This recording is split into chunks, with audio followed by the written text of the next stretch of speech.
out. Um, all right, close that shit. All right.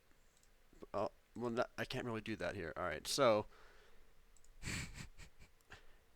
this is going to be an interesting stream. I have no idea.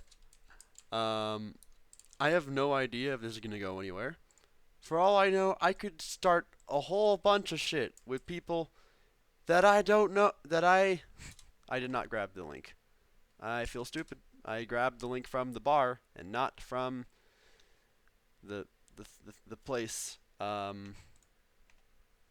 also didn't even put the freaking URL, so we're kind of double fucked here.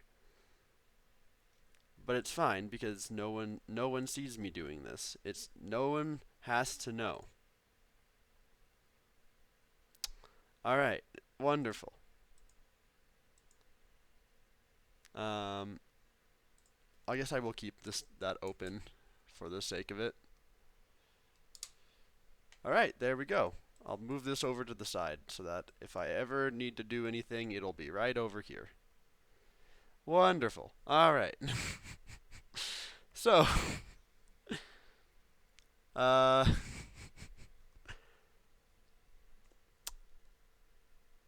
I don't know how to start this. I don't want to just start watching videos on my own without anyone else like actually being here. That seems like that's a little bit of a really lame way to start. So maybe what I'll do is maybe to warm up, I'll start just doing some time trials or something. Oh, but I can't do that. Well, I can, but like I absolutely can. There's nothing stopping me from doing that, except for the fact that I'd have to stop the stream. That's stopping me. Um,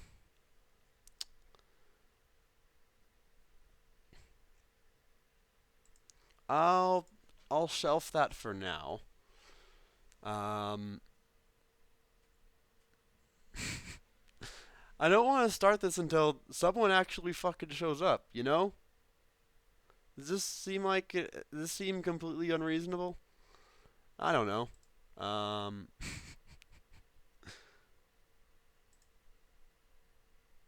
woo lad. All right. All right. Yeah. I guess I will. I guess I will do a quick little like warm up for myself here. I'll like quickly.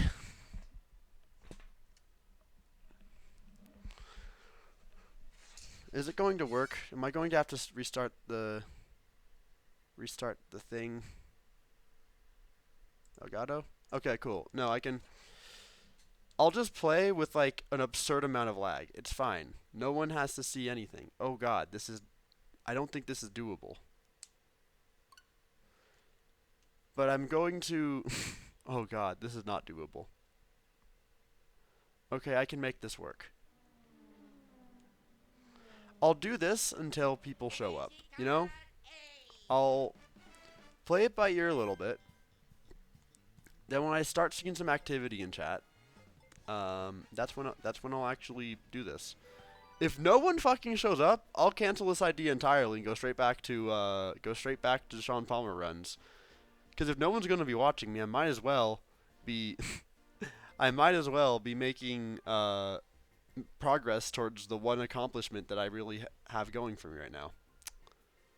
How's it going, Leah? If I swear to God, if people vote for this and then no one shows up, that will not be something that I'm happy about. I have. Hmm.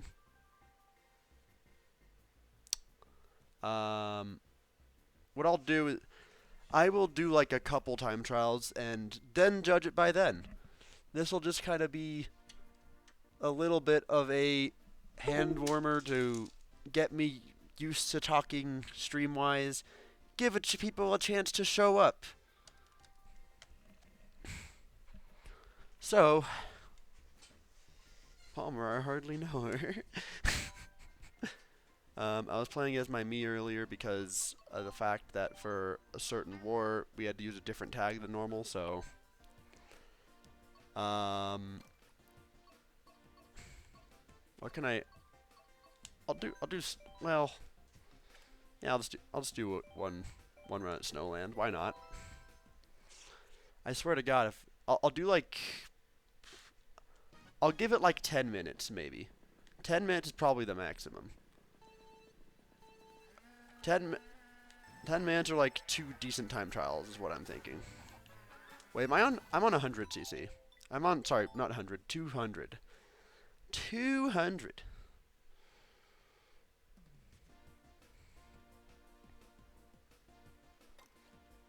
Cause I don't want to just do this stream like completely as like normal like do a full on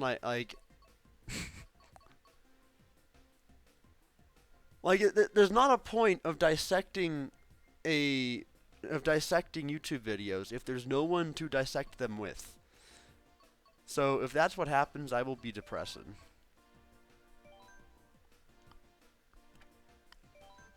So I'm going to do this to warm myself up for like 5-10 minutes. If no one shows up, then what that tells me is that no one actually wanted to watch this.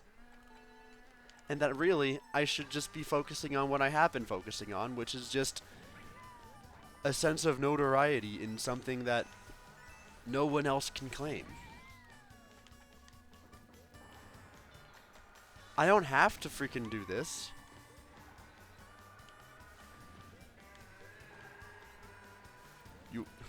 You won't play Nintendo games ever. Understandable. I mean, to be fair, I can't really. I just now realize I'm doing this wrong. But to be fair, I can't really debunk that because I only ever see you play TAS. So you perhaps you won't play Nintendo games, but you'll make the computer do it for you. I know that's not how TAS entirely works, but I know that's not how that works. I'm being facetious. Do not take that too seriously. It might be interesting to have you on board, because hell, this is to a degree what the premise of this stream is pretty much similar to the idea you had for doing our collab, except instead of having it be properly scripted, which is not a type of video I like making anyway, it would just kind of get done live. It's not entirely the same as the idea you had for a collab, but like yeah, it was either Sylvette or Caper's brother, I think it was. I don't actually even know his name, which makes me feel like a poor streamer. But they both of them dropped a lot of gift subs for some reason.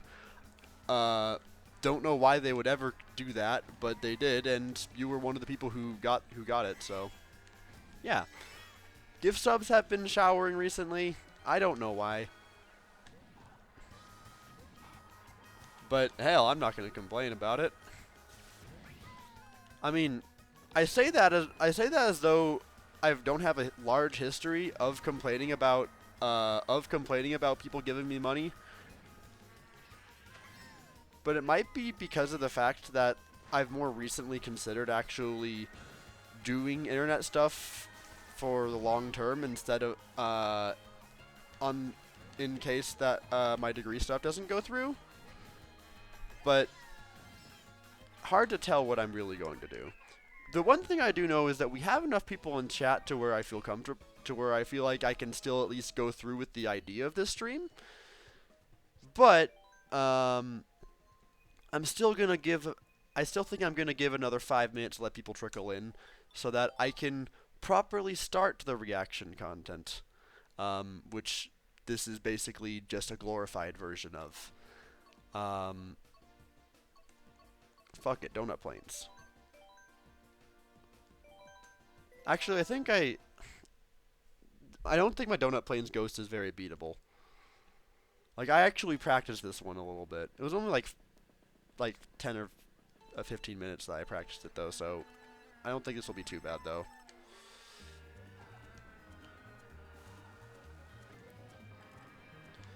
But we'll see how it goes.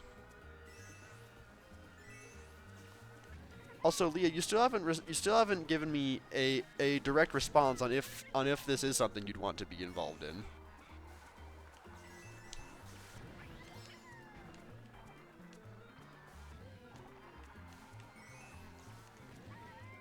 Because that is entirely your decision to make.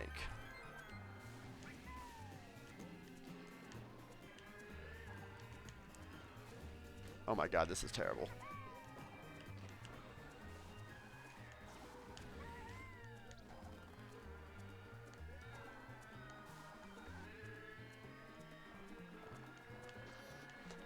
Okay, you would still be interested? Okay, well that's good to know. I'm not beating this ghost. I gotta decide whether I want to do this with Leah or not. I feel like the only reason I'm kind of leaning away from doing this with you is because this I feel like my beef is more personal than I want to drag you into, you know? I feel like the history of me watching these videos has too much at stake.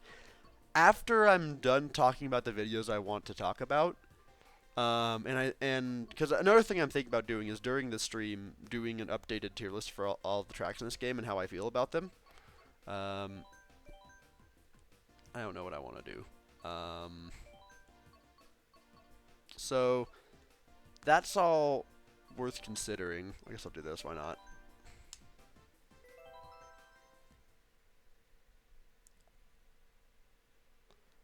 I am very aware, but I feel as though you are you're here for the vibe, but I don't want but this doesn't feel like you have enough stakes in the matter for this particular environment. I might leave it to I might also if I can't decide, I'll leave it to a poll and then let chat decide.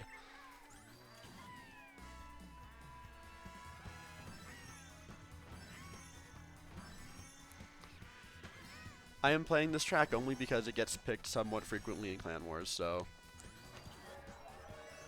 Oh my god. I'll get a decent run at some point. Oh my god!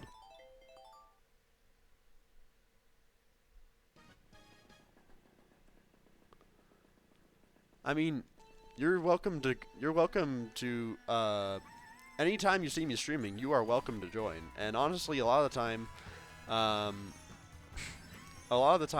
I'm just perfectly down to have other people around.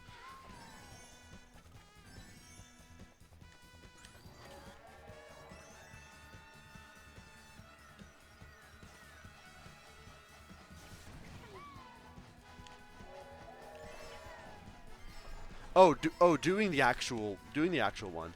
Honestly, I could see that getting done at some point. I could see us actually starting that at some point. But like, wasn't your idea to do the freaking wasn't your idea to go through the iterations in each game? 'Cause that seems like that's the harder thing to do.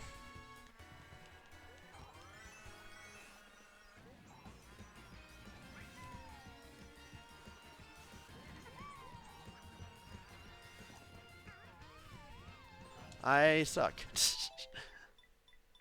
It's 10:10, and I said I would do like 10 minutes of this. So now that we are here, now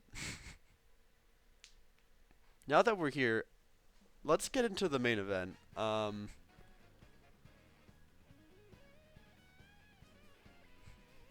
right, we can discuss. Okay, we can discuss that idea another point, maybe even like directly after the stream. But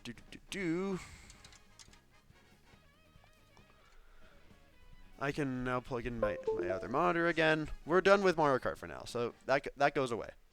All right. So instead, we're gonna bring up this, and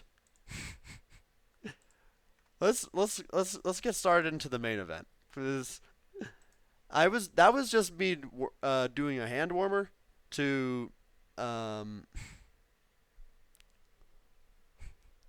I thought your live 2D broke first. No, that was just me. That was just me unplugging my Switch and putting my second monitor back up. Um, remember when I opened a giant window that I cannot see anything because of what did I do? How did I even manage that? Go away. Okay. Um, remember when you'd asked me if I wanted to be in an Necrodenter video idea you had a few years ago and then I never did? I don't remember a Necrodenter video idea I had at any point. I trying to I actually no. I remember trying to record footage for something. I have no clue what that was. But regardless, this all started with this motherfucker. I can't say that. Even in good even jokingly, I can't call him a motherfucker. But Psylocke Hawk, he's a pretty standard Nintendo YouTuber who has gotten into my recommendations of several times. Um, but um, this it all started with this video, particularly this video that was where I.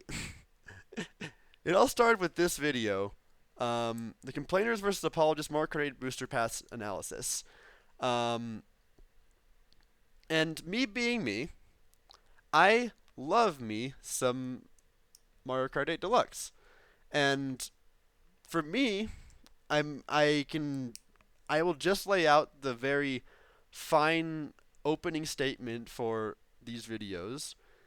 The only reason I got into Mario Kart 8 Deluxe, because I can't even say back into it, because I never liked Mario Kart 8 very much, at all, was because of the DLC. I thought that the DLC that the game gave us were just consistently better tracks than what base game of Mario Kart 8 ever gave us. And some people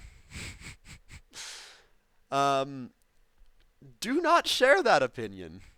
And I watched this video and was very. I did not agree with this video at all. This video made me very angry when I watched it. And it was the combination of this video and a video from a different YouTuber. I don't know if I'm going to have time to get to him. But but then the second video from him came out and it was like slightly better, and I was like feeling like, okay, maybe this idea would is a bit dumber, but like there were still a lot of other things in the second video I was very upset about. And um and then we got to his newest video, which released yesterday, the day before, I don't remember. But I watched it, and all of my positive things to say about the second one just got reversed. So that said, um, why don't we get into this? I am going to, I am going to likely be pausing very frequently whenever there's a statement I disagree with, breaking it down, and we're just going to see where this goes. If this gets boring really quickly, this stream idea will be scrapped, and back to our regularly scheduled Sean Palmer speedruns and maybe just regionals, worldwides, maybe even just regularly scheduled TJ stuff. But we're trying something different today. We're gonna see what happens. So let the infuriation. Well, not okay. I'm being. I should also mention first and right away. I don't have anything against anyone I talk about in this video. I have enjoyed a lot of other videos from Psylocke Hawk, and just because he does not share my opinions on this, that does not necessarily mean that I think any less of him as a person. But I have kind of lately been lately Mario Kart YouTubers. I've noticed there are very few people in the Mario Kart community in the YouTube community who have any sort of ethos about what makes good track design in a Mario Kart game. There are not very many Mario Kart YouTubers, to pretty much the extent that there is only one real uh, YouTuber that I would trust with a Mario Kart opinion, and that being TWD98, and also Mayro. Those two I feel are like some of the only couple of people that I would trust with a Mario Kart opinion. Oh yeah, and I guess Bear, but even Bear has had some questionable things. But between those three, there are not very many people who I think are qualified to make a video. And Mankalor, yeah. Mankalor is definitely up there as well. The point is, most people who get views from having opinions about Mario Kart, I feel, do not have any sort of ethos to do this. I, as someone whose genre of choice is kart racers and who has put like 200 plus hours into Mario Kart 8, feel like I do. Or at least better ethos than a lot of this. So this is again not a personal attack on any of these YouTubers, but just a a but just an opinion piece on why I believe their ethos on this freaking sucks.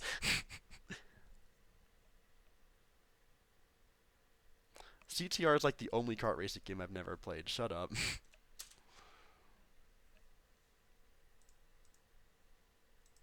I literally can't go on Twitter without hearing either people upset about the presentation of the booster pass or people making posts about how everybody else is just nitpicking. I'm sick of hearing about it, so here's my 2 cents. I'll turn on the top volume a little Mario Kart bit. 8 is one of my favorite games of all time. It's such a high quality experience. I mean, this game came out on the Wii U, and it looked this good. And of course, the fact that it controls well and is extremely fun also helps. From that standpoint, okay. the booster pass is great. I mean, more Mario Kart. Okay. So first of all, I just want to quickly point out he's very heavily praising how good the game looks. For like, this is a Wii U game, it looks really good. Like, this is the kind of standard stuff you'd hear a lot, but you'll hear the visuals thing comes up a lot, and you'll find that I do not like have basically any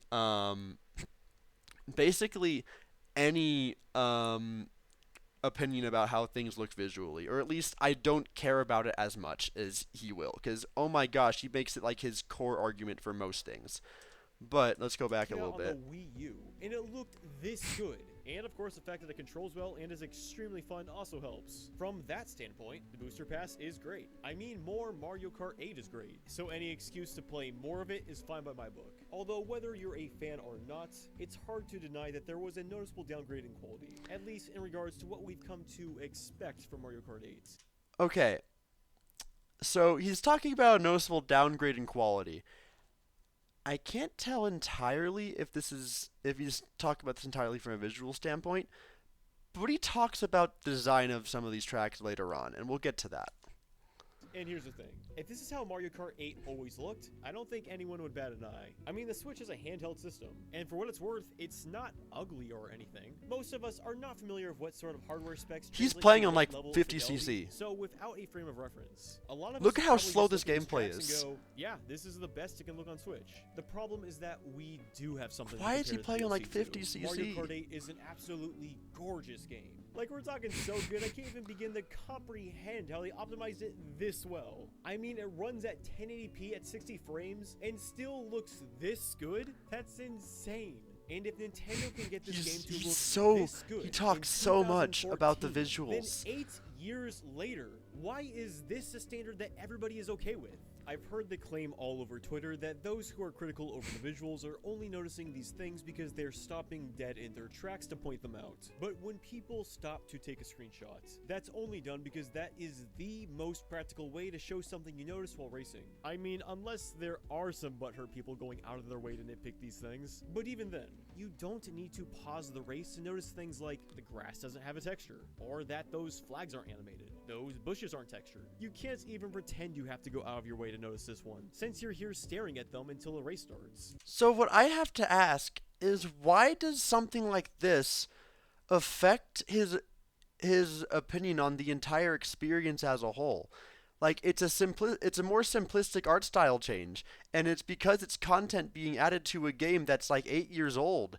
Like, they're very clearly in a state where they don't want to put a lot of resources into making an entirely new game from scratch.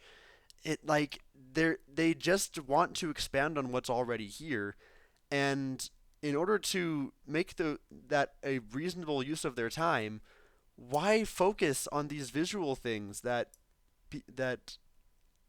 I just don't understand this argument that this is what they should be focusing on. I always hear people talk about that people wish that people always, I'm trying to remember what it was. I always see this argument on Twitter that I think most people sentiment and that most people agree with, that people want to pay more money for games that are shorter and had less crunch time behind it. And and this kind of seems like the opposite of that, to where he's demanding so much attention being put into these new tracks for no reason other than the fact that it looks different. And I will never understand that argument.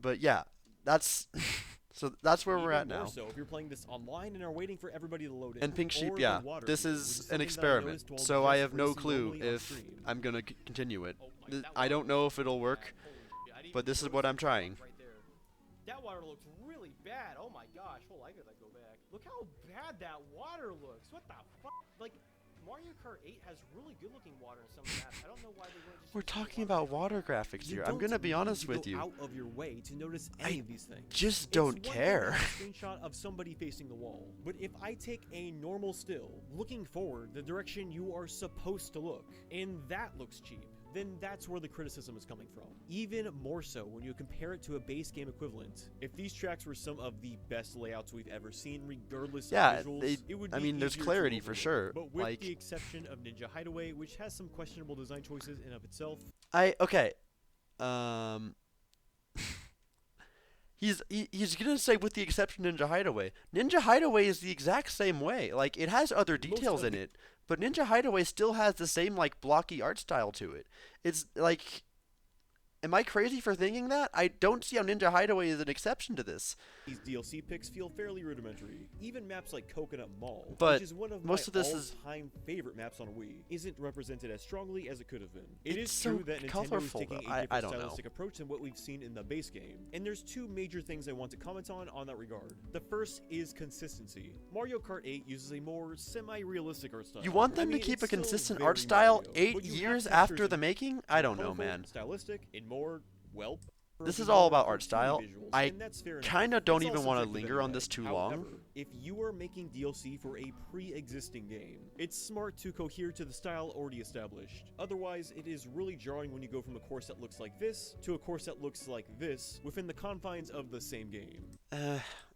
Format, I which, just do mind not you, agree. is another game that came out on the Wii U.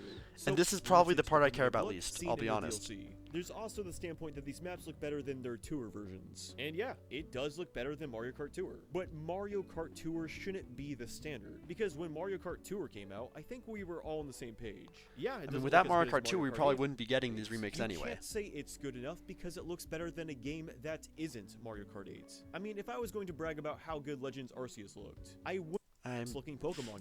Have to I'm punch I'm down. moving on from The this. We're biggest not defense I've talking. heard I for don't lack want of to talk polish about is visuals the low anymore. asking price, I which, feel like while I've this is said easily my piece the on best this. argument against the booster packs critics. Let's really look at this. So for Also, the I hope tracks that per I hope that my voice is more audible compared to the video, and I'm not getting drowned out. I just want to make sure that is the case. But talking about pricing, are we really going to? I don't think this is a dead horse. This is an argument that's not half the being had effort they anymore. put And this is what I get for looking at a video that's this old. We're not talking about that. We're just talking about the stuff itself. So, does he actually talk about the tracks? I swear he talks about the tracks at some point. Am I on the Extremely wrong? generous. I might even Again, be on the I wrong don't want video. anyone to think I'm saying the DLC is bad or that you shouldn't enjoy it, because I bought the DLC and I'm enjoying it. I guess Nintendo is it's a still a company with thesis net worth statement. of $64 billion. Their net sales from last year was nearly $16 billion alone. So if Nintendo was able to make maps that looked this good, So the point I'm trying to make is that the visual clarity needs to be on point because you move very fast. The DLC actually does this better than the base game. Uses leading lines and effective create track cohesion. Some of these tracks are like cities and highway. Yeah, I think that makes sense. Going on for me at this moment, so I can't really go discussion mode. I'll join the stream, but I'll really excited to see the video, and I'm happy you're doing this. Really interesting Mario Kart opinions and discussing track quality is something I've really enjoyed with you on Mario Kart streams in the past. Well, all right, well, again, I have no clue how I'm going to edit this or if I am even going to. But so far, I'm at least invested enough to keep doing it. We'll just see where it goes. during the Wii U era, where they were only making a fourth of what they're making now, then it should be apparent that this is not the most Nintendo is capable of. It's Please not. It's believe not. me when I say that my criticism. But this is come from a clearly place of not admiration. their I want main Nintendo to do better, focus. and I know they can do better. Like, proof that they can this a is this is very like this is not the best they can do. Oh, what's going on with that? Hold on. Why is that happening? Why is huh? What layer is that? What layer is that? Is it the Firefox layer? No, that is something completely different. What is happening here? Is this the Discord? It is Discord. That's weird. Let's not focus on that. I am not in a Discord call, so I don't know why that's doing that. Why is my reactive suddenly doing stuff? I don't know. But that's not my problem. Alright. Back to this. I'm starting to think this isn't the video where he talks about the individual tracks. They're not making a Mario Kart 9. They're making other projects. Like at this point, I feel like Mario Kart 9 is not what's happening now. single button press away on the menu. I'm not saying complain about everything, but if you've bought something and you genuinely believe it isn't up to the standard you usually expect from a company, I think it's completely fair to voice your thoughts. If this were just a minor argument, I wouldn't have even bothered doing a video on this, but people have been so antagonistic about this on social media. There are so many posts with thousands of upvotes essentially parroting, if you're critiquing the visuals, it's only because you're going out of your way to complain. And here's the deal, if you're actually doing that, stop. That's not cool. Nonetheless, I don't think that's the case. Mario Kart 8 is one of my favorite games ever, so I bought the DLC, raced on these tracks normally, and noticed these things. You don't need to go all boundary break and take a free cam to notice that these flower beds are practically using PS1 geometry. The drop in quality is Do they way need more to? obvious Okay, than we're just on- we're still on Mario Kart 8 graphics. is- I thought the graphics Standing section up was against over. newer Yes, levels of basic we're still on people graphics. in All of this is There's graphics. two types of Mario Kart 8 players in 2022. Those who highly enjoy this unrivaled gameplay, and those obsessed with the visual quality of grass. Guess which ones have happier lives? This Justin, man supposedly happier than people around him, makes a post. I- Man, if you're for wow. Okay, I don't. This isn't what I wanted to talk about. But I'm done watching this video. I want to go to the video where he actually talks about the tracks, because this is not what I care about. This is not the part of this is not the part of this that I really want to do. I could have sworn he had a part where he talked about the tracks. It's possible that it's still coming. It's looking like that's not the case, and I'm remembering wrong. In that case, it might be this video that caused me to remember saying things. He definitely had a video talking about Wave 1 tracks, because he talked about how Coconut Mall like got toned down or something. Am I crazy? I know he talked about Wave 1 tracks. Yes. Talking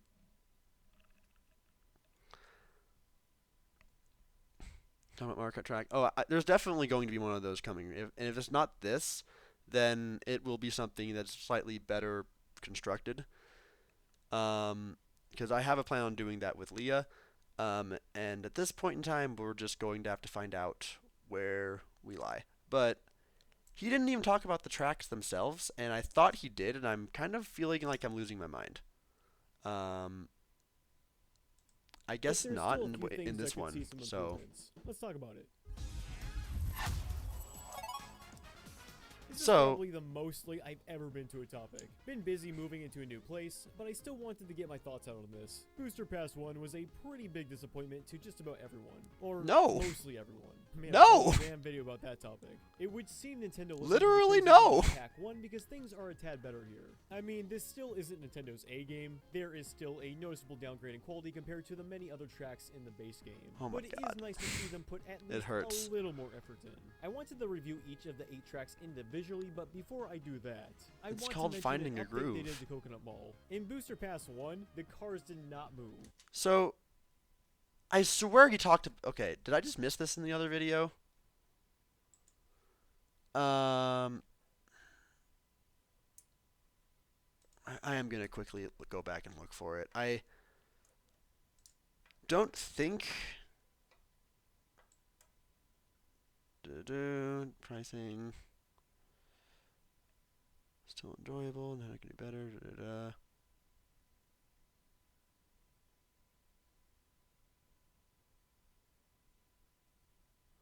I don't see. Okay, I'm wasting my time on this. I don't think I'm going to find what I'm looking for. I might be mixing. I might be mentally putting multiple That's all. videos It together. would seem Nintendo listened to the Um. one vocal about it. This is one of the criticisms Nintendo definitely listened So to. Isn't Nintendo's A game? the question now is, I'm tempted. I think I know which video it would be that made me feel this way, and I could probably pull that video up. And that video is a more cohesive ranking. I know that one is. And that is the video from Captain Astronaut. Do we want to just tackle it in chronological order with me talking about both of these YouTubers, or do we want to just go one YouTuber to the second one and then see how that goes? What are we thinking here?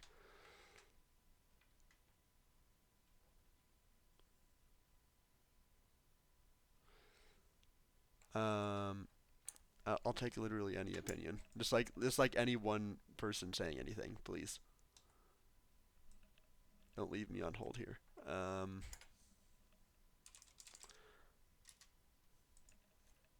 No, I'm not getting a response, so I'll just go with Captain Astronauts, because I feel like I've not properly gotten to discuss Wave 1, and I think that is just something we have to do.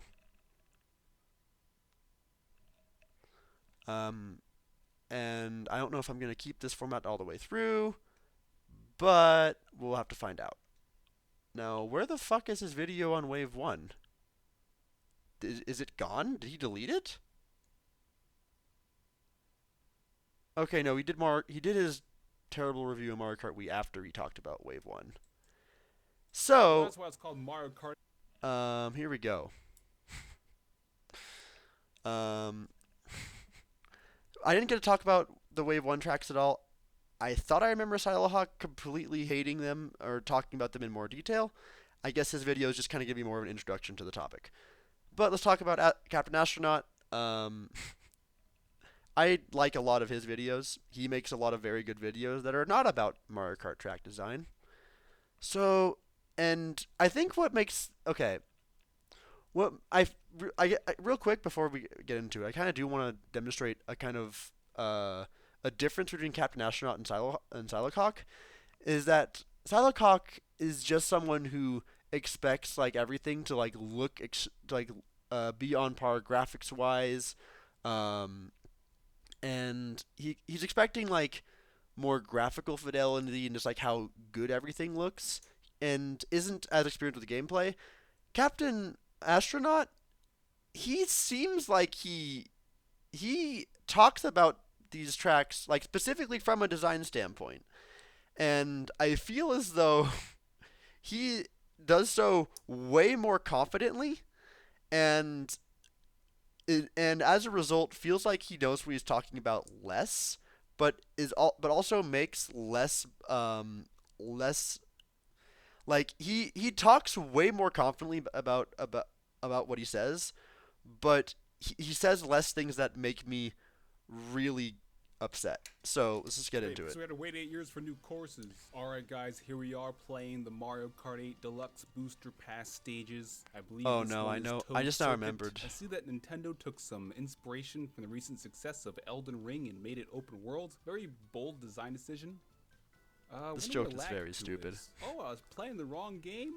I couldn't tell. I was planning on reviewing all the Booster Pass courses in a single video in 2 years. But after Hyperbole, playing I the get first it. ones this Fair weekend, enough. I'm not waiting 2 years to talk about this. And I'm going to preface everything by saying, hey, at the end of the day, it's still Mario Kart. A bunch of us played the Wave 1 DLC together last weekend, and it was a ton of fun. I think adding these courses and future courses are a net positive. That being said, these courses are, well, they get my official seal of not terrible. They feel like a really good Mario Kart mod, not an officially released product. Like if an independent external person ported these tracks into Mario Kart 8, I'd be like, wow, this looks really good. But as something officially released, it's, the graphical downgrade is immediately noticeable with the foliage in the game. Look, I'm not one of those video game grass enthusiasts, alright? I'm not someone who complains about minuscule features in a video game not being hyper-realistic and not having 1,000 lines of code for every individual blade of grass. If I want to see grass, come on, I touch grass every day while picking up my dog's dookie. But it's So kinda as I like said, the tree in Pokemon Shield's wild area. more Does the tree look reasonable. like shit? Yes. Does We'll the get tree to what looking I'm like t- shit we'll get to what I'm affect my talking about enjoyment of later. the game? No. I kinda But wanna for skip many through the players, intro. Every time they see the tree, they go, ugh. Which, when you're making a video game, I'll let it is play generally a feeling I'll you let him want cook to for a little avoid bit when before the I go player into looks the at actual one of your art tracks. assets. And I've never seen a game do this. Release extra content that's clearly of a lower quality and jarringly doesn't match the rest of the game, maps that would have been developed upwards of 10 years ago. You don't see this in the 3DS Smash Ultimate stages, you know? That being said, it is a good price, about 52 cents per course, and it definitely looks like it too. People are saying that, oh, they're Okay, dead. I Now, have where's the I'm done with this. All right, name? let's Chris move on to the Promenade. actual. Let's I've go been on to the calling it a actual golden tracks. mushroom my whole life, and I'm gonna keep doing that. Paris. So, I'm going to take a moment to break down his actual rating system here. He has the blue is how much he enjoys driving it. The green's how good it looks. Music, and then last one's X Factor, which is like if it has something special about it. Promenade from Mario Kart Tour. This is my favorite course in Wave 1. It's really cool how you go backwards on lap 3. It reminds me of Luigi's Circuit from Double Dash, where you'll have other racers going the opposite direction on the same road if you're Definitely fast was a enough very strong or start for a slow C enough. track. It's This a really this wide opinion course. I can kind of I've agree lived with. in Paris because it is Honestly, fictional. I You would can tell honestly by even the possibly weirdly rate it a large little bit lower in proportions terms of how objects well on it the drives, side, but I like assume it's. it would look exactly like this, except But I thought this there'd one maybe be wasn't- more didn't make me baguettes, too but upset. overall, this course is pretty good. You know, I was a little worried about the quality of the DLC courses, but after first playing Paris Promenade, I was like, oh, this one's pretty Why do you alright. do Maybe that these to- courses why are won't you be so pronouncing it bad. like- why are Those you putting fears so much quickly emphasis into returned it? As soon as I played Toad Circuit 3DS. With the Mario Kart 8 Deluxe Booster Course Expansion Pass, we're excited to bring back fan favorite courses such as this one. This is pretty universal. I mean, it's not a fan favorite, but it's a decent circuit track. It's one of the better circuit tracks in the series, honestly. Don't at me. Other courses in the game that this It's the course Mushroom could call Cup. You from. gotta I have like simple how tracks. Instead, they just used the fill tool and called it a day. The first course in each Mario Kart game is usually a pretty basic course. So if you have over 100 courses to choose from, why the fuck would you pick this one? Because I it's a played Mario simple Kart one, 7 on and it's 3DS, not one and that's I been forgot this remade course before. existed. Nobody wanted it. This is no And it's one's not a favorite terrible course. one. It's They could have nothing. picked The Figure only 8 Circuit, distinguishing but they feature from didn't. it is Big Toad. There's Choco Mountain, actually some N64. off-road shortcuts and stuff that make Toad Circuit a better circuit track than most. Like, there's actually some level of depth to Toad Circuit. I don't understand his hate. I don't understand his and so many other people's hatred for it. Like, it's an okay track. It's the very first one they're gonna bring. They're gonna bring in something simple. Like, that's just gonna be how it is. This was before. Yeah, all of these videos are being released at the point in time of the wave themselves. Um, so we're on Choco Mountain, and he has twos across the board. I am upset, and I want to know what he has to say about it.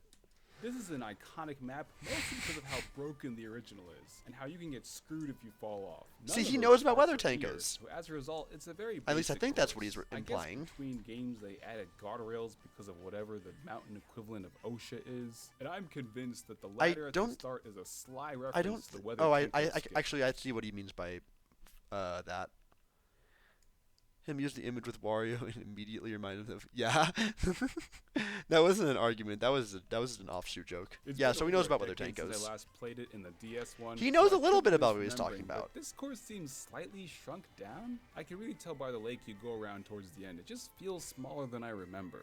Visually, this But why is chocolate that a mountain problem? Isn't much, and this is coming from a chocolate man who's a chocolate fan. But how much can you really do with chocolate? What do you okay.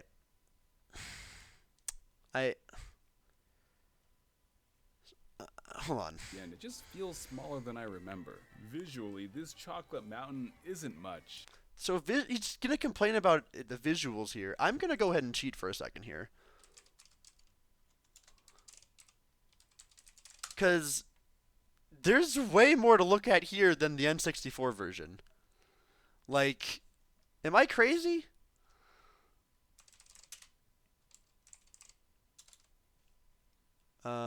It doesn't have 64. Damn it. I can't. This sucks. When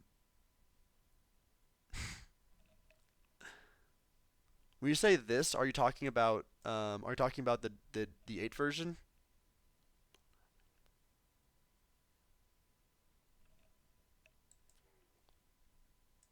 Cuz okay, I guess the best I can do is I can pull up some screenshots. Or you know what? I can pull up a video. I don't need to do this.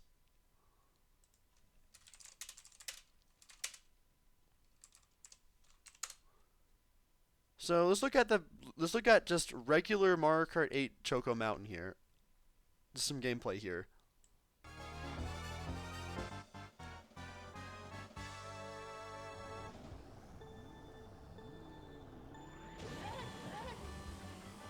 This certainly isn't much better for eye candy. And hell, this feels more narrow than the 8 version. Am I crazy? This feels like all of his arguments are just kind of wrong comparing it to the original. Like, these are just mounds and a flat ground in the middle. And at the lake, there's even less to look at. Like, okay, but like let's not mince words here, because I think because there's also a 7 version. I'm pretty sure. Is it 7? No, it's in DS. It's on one of the handhelds. Is all I remembered. Wait, I'm stupid, but I'm pretty sure it was DS, not 7. Yeah. So DS looks exactly the fucking same. Am I crazy for saying that? It's a bit larger, but it's exactly the same.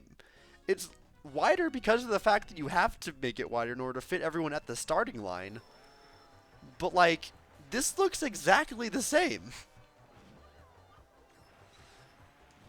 Like, what does he mean that there's not much, like, they added so much more detail to this. And Look at this. Course seems slightly decade since I last Okay. played it in the DS one, so I could be misremembering, but this course seems slightly shrunk down. It I can is really shrunk tell down by the from lake you DS, go yeah. around towards the end. It just feels smaller than I remember.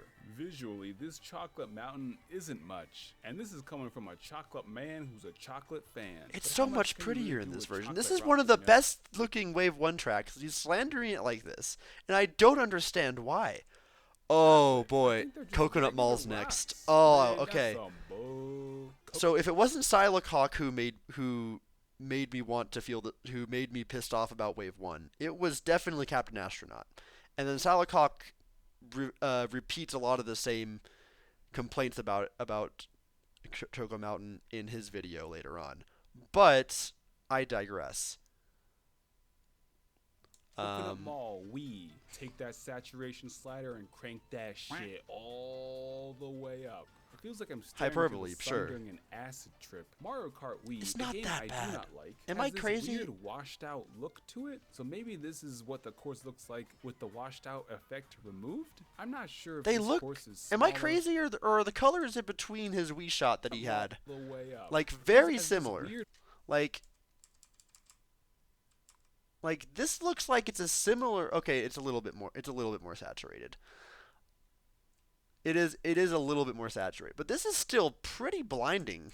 It's not that much more different, honestly. look to it. So maybe this is what the course looks like with the washed out effect removed. I'm not sure if this course is smaller or if Mario Kart 8 is just faster or if I just don't remember correctly. But once again, it feels like the course is shrunk down by like 5 to 10% from the original, which doesn't Why sound does like that- much, but you can feel the difference. The I shitty level couldn't. design of Mario Kart Wii is on full display here and extra exacerbated. So many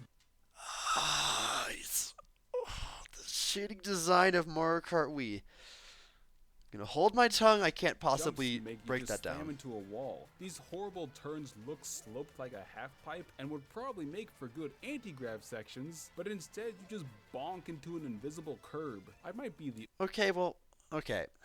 That's moderately only player fair. who actually likes the change to the stairwells. In the Wii version, I had to squint to see which one is in which direction. due to I'm the low glad he resolution. appreciates Just this, space, 'cause man. that Just is memorize genuinely- it. No, the cars at the end don't even move That gen- anymore, so there's barely even any obstacles now. There's barely even any obstacles now. But I would argue this is a change that's made for Mario Kart 8's benefit. Because Mario Kart Wii is a game that's about making short turns followed by a straightaway followed by a straightaway that you use to more finely navigate stuff. And Mario Kart 8 is all about holding longer drifts, and I feel like this feels better to drive through. The fact that you can just hold a drift through that entire turn is extremely nice. It's it doesn't like it genuinely makes for more satisfying lines to play it this way, and I genuinely think that it helps. I genuinely like this is very much more of a personal preference thing, and when it gets fixed, we have a whole other thing to go through. But I like it better this way. I understand if people don't. And this is not something I have too much of a gripe against. You used to see your Miis from your game console in the cars, but now they're replaced with Shy Guys? That's so much lamer. If What you're do not you getting mean? railed by President Obama, can it even be called Mario Kart anymore? Nintendo Yes! quietly swept Miis under the rug, but now they're gradually bringing them back, but They're- maybe not? Make up your mind. But yeah, Coconut Mall is okay. Next up is the Lucky Cat Cup. Who comes up with these names, man? Tokyo Blur from Mario Kart Tour. Doesn't It's he- cool that it's yeah, he different praises paths Tokyo each Blur time, quite a but bit. still with some overlap. They are cute as However, frick. These paths don't add anything visually. The final lap is a parking garage ramp, and that's it. Both visually and gameplay-wise, compared to Paris Promenade, this definitely feels like a course specifically designed for a mobile game. And not that this affects Yeah, your enjoyment and of the race at all, but the skybox this is one of the ones I agree with It's him on. two colors, Like, which is fine Tokyo for a Blur mobile game on a small is screen. in Tour. Tokyo Blur is probably the worst Mario Kart track I've played. It has 2 item boxes. There's nothing going on, and it's better in 8 Deluxe because they do something with it and actually make it 3 different laps. But it's still easily the worst city track. But not good for a 50, 60, 70-inch TV, you know? It's still a brand new course for me, since I played Mario Kart Tour for all of 10 minutes and stopped, because gacha games are always bad. You have to Nowadays, I agree with this more. I think Mario Kart 8 was pay fairly extra tasteful about money it. for a chance to unlock Mario? You literally can just play the game. Like, the only time you would have it that this is something you have to worry about is when you have the specific ultra rare character you want. And even then, it's still like if you manage your currency smart, you will be able to get whatever you want. And that's one thing that I think Mario Kart Tour did well. This is not my Mario Kart Tour defense, so I'm not going to go too far into this. But he bashes Mario Kart Tour so much, and I hate it. In Mario Kart, Diddy Kong is $40. Shroom Ridge DS. I will defend Mario love all Kart the Tour, blind at least turns on before this map. it It's went almost Battle as Pass, if because this Battle course Pass, was designed with I an think, overhead map is on less the bottom forgivable than screen Gacha. mod. However, the blind turns aren't that big of a deal. Also- since, unlike the original, all the cars are going the same direction. Unlike how a normal road works, it'd be cool if they reverse direction in mirror mode, but they don't. It has some pretty good drifting on higher speeds, but it's a pretty forgettable course otherwise. Not much to say about it. Skyguard It's a in more fun one, GBA. but it's a little bit forgettable. I'll give him that.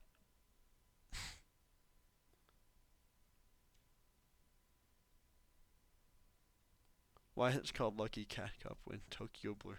I mean, Course also sure. feels very wide. I don't know. But it's these also a Mario lanes just power-up. feel very wide. Plenty of room to dodge and swerve, which makes bananas less potent. Now I don't like the sound of my banana getting less potent. I have at least a few more decades before that happens, right? Oh right, the course. That's I a s- haven't been talking about it since there isn't much to say. It was one of the best ones from the GBA Mario All right. Kart, but it didn't really get upgraded enough to continue to stand out in this one. Courses What like do you Ribbon mean? Road and GBA Mario Circuit are great examples of simple shapes that still fit the art style of the game. What unlike do you Skyguard and mean? Why does he bring up the music is- graphics on the tracks that look objectively the best? The freaking cloud effect the freaking like moving sky effect on the clouds is one of the coolest things. This is one of the best looking tracks in the game. Like, why is he going to say this track doesn't hold up visually, but the Mario circuit that makes you do a 45-degree angle and like nothing else of note about it does? Like, he's gonna die on the hill that this is a more interesting and more fun to look at stage game, than unlike this. Skyguard and here. And the music is okay, but kind of Like, look at the repetitive. clouds and Ninja like, Hideaway from I don't know. I think he hates Ninja Mario Hideaway Kart too. Tour. I think you either love this course or you hate this course, and there's no in between. I do Got me not there. like this course. For the visual design, they were just like, hey, what color palette should we use? Yes! Having many bright colors like It's this not- on a smaller device, like a It's phone not or even tablet, that is heavy. what this It's course was pretty originally designed subdued. Like, for, there's makes sense yellows because and the reds, colors but will that's pop, about help it. with visibility. Here, What? while playing on a I mean, I guess TV that might be okay. That might actually be a great Ace Attorney joke, based off of the fact that's what it was. Still, your monitor, it's an assault on the eyes. But in this course, you're going through a ninja palace, which is pretty cool. I like how there's multiple stacked paths. You can take a different route every time. There's a cool Sure. shortcut you can use if you take out the signs or boost through them. But there's too many he clearly- 90-degree ass right angle turns, especially after a trick. And if you take the top path, There's I was literally a break bonking my button. head on that one jump.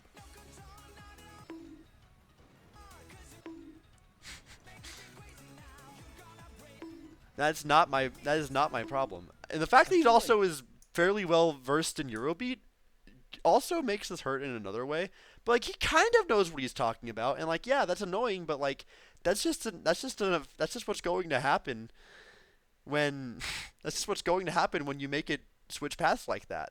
And the fact that and it really like, to him, every single ramp that you can trick on is one that you have to trick on, and I don't get that, because with turns like that, you are very heavily, you are way more supposed to start a drift before that point, and it's not that hard to figure out, and just because you can trick does not mean that you always should. Alternating parallel Genuine- paths yeah, is a bit skill issue, better. genuinely. One goes up while the other goes down, so you have to choose a path. It's a in little time bit as of- well, it's- as it's not opposed the to most what's intuitive actually thing in the right game, away. which is you either get it or you don't. Too bad. And there's ninja shy guys that appear sometimes. I thought they were gonna throw a shuriken or a kunai at me, but instead they apparently just poof into bananas. And why pick shy guys to be the ninjas? Man, if only Nintendo had a Mario character that looks like a ninja that could. I do agree that ninja they should have stuff gone on the ninja themed. Stage. If I only. definitely This agree is that they that should have cool gone ninja baseline themed. I love ninjas, partway but through, that's which I of course really like, but some of Yeah. the rest of it sounds like Friday Night Funkin' music. And as someone over the age of my man didn't. No. My man did not just compare Ninja Hideaway to Friday Night Funkin'.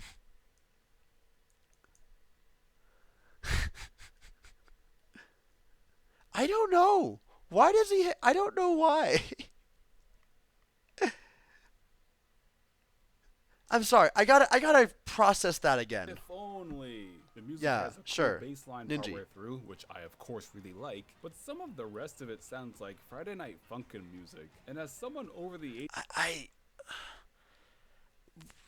one what? Two. No, I just have what? Like I could make like if you could at least like talk about which part you think this way for? But like I don't know, man. of 15, I do not mean that as a compliment.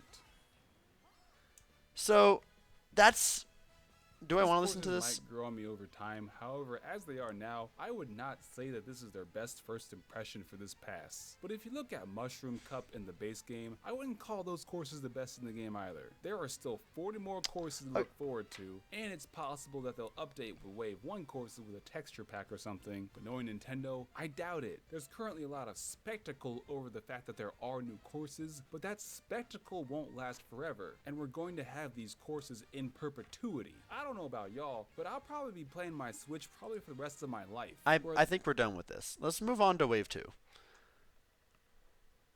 Let's move on to Wave 2.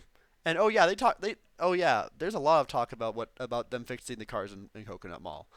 And one of them goes on a whole ass rant about it. And I think it's Silacock, but overall, a lot of things thrown by the wayside talking about these.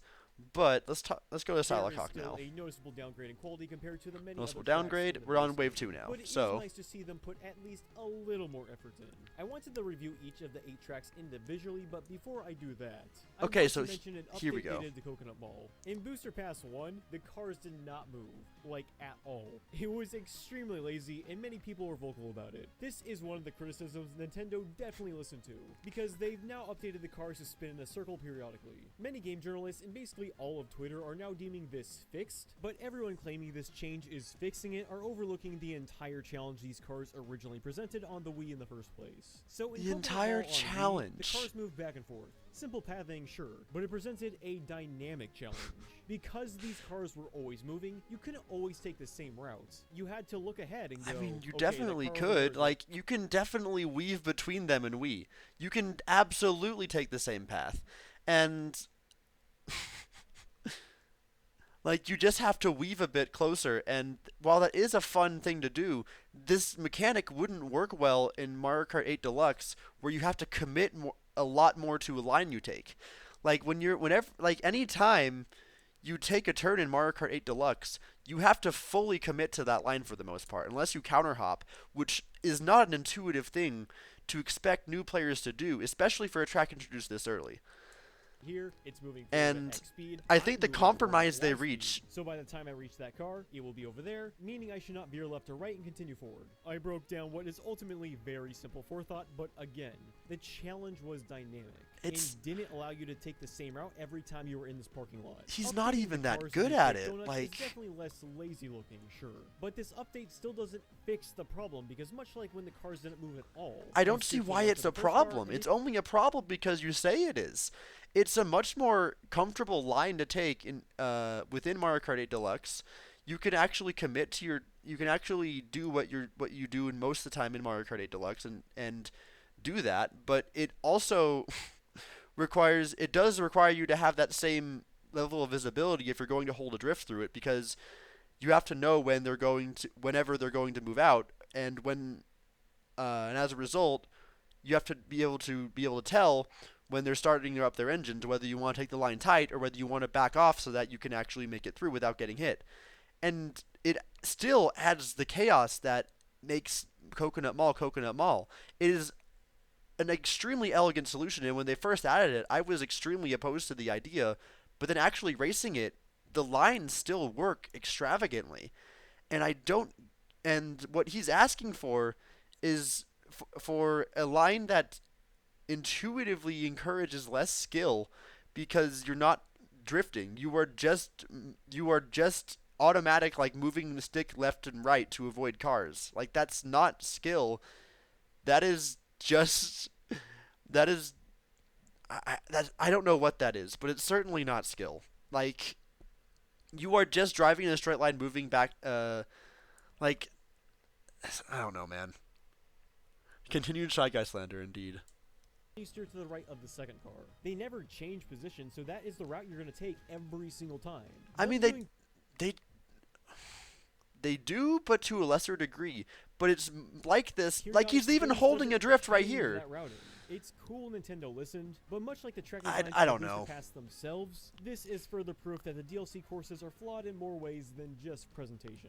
Anyways, let's see what we got in this booster shot tour or whatever, starting with New York Minutes. This was the premier track in Mario Kart Tour, and it's okay. Visually, I'd say I agree this this one's just okay. Promenade. As to say, I don't have much to say about New York Minute. Models, it's fine. Buildings look pretty flat. No interesting brick textures or those extruding pillars that generally come to mind when you think of New York architect. Just completely flat buildings. In fact, I don't think these buildings are textured at all. As for the track itself, it's fine. Every lap has a different route, much like the other two inclusions, which makes this more interesting than it would be otherwise. Mario Circuit 3. Sure. Ooh, man. Oh boy, here we go. Heard people say here we go. Toad Circuit from Pack 1 looks better than this. I'm not sure which looks worse, but just the fact it's being compared to that at all is pretty bad. Remember how good Super Nintendo's Donut Plains 3 looked in Base 8? You looking at this? Alright, keep in mind what this looks like. Okay, sure, now yeah. Booster Pass. Damn, yeah. What a downgrade. Are you going to compare it to Wii? I actually think this map is okay on the Wii specifically because there's multiple great lines you yeah. can take for wheelies. For sure. In 8, however, there's not a whole lot going on. Calamari Desert. Okay, let's break down this track layout here. A lot of good places for wheelies. Like I can kind of see what he means here. Like, okay, my mouse does show up on screen. Good. Like right here is good for wheelies. Right here is good for wheelies. But there's not much going on here. The whole entire. So my philosophy for really good Mario Kart 8 track design. Mario Kart 8 track does not have as many like mechanics that you have to manage as in Mario Kart Wii. For the most part. The only things you can really do to stimulate yourself during a track is drift and trick. There's not really any other, and also counter hop, I guess. But that's usually something that's done after a drift. So this track is actually a pretty good pick for Mario Kart 8 Deluxe because it is so full of turns and you are always in the middle of another turn, right? Like one after another, and you do have this straightaway that makes for a good spot for key item play moments, but everything else is just another turn, and it works really well for Mario Kart 8 Deluxe. I don't understand his gripe with it, and I wish he did compare it to Mario Kart Wii, because I don't understand how they complicate this track's design. There's going to be Super Nintendo tracks, and they're not going to do much with them because there's not much to do with them. They're not reimagining them to show off a brand like what a whole brand new game is capable of. They're bringing back legacy tracks the way that they're remembered and implementing them into a different game's engine. And as a result, this is a decent pick. And I think that's all I have to say about it. This map is okay on the Wii specifically because there's multiple great lines you can take for wheelies. There's also shortcuts as well. You can also any one of these turns you see, you can cut it with you can take it with a shroom. You can take a shroom cut here, a feature that is severely lacking in base Mario Kart 8. There are so few shroom cuts that are worth taking, and this track adds an absolute plethora of them. It's such a breath of fresh air. Going on. Calamari Desert. Not bad, from a design standpoint at least. Visually, 8's closest comparison is either Bone Dry Dunes or Yoshi Valley, both of which feel more visually populated. Thankfully, Mario Kart 8's fantastic lighting engine does a lot of heavy lifting here to still make this track look pretty good. The most notable thing about this N64 callback is that you actually drive on the train tracks for the second lap. A cool idea. This helps the pacing of this track so much. One of the more linear maps. Waluigi Pinball. Okay. Do I have a gripe with this one? The notable thing about this N64 callback is that you actually drive on the train tracks for the second lap. Sure. A cool idea that adds a lot to what is otherwise one of the more linear maps. More linear maps.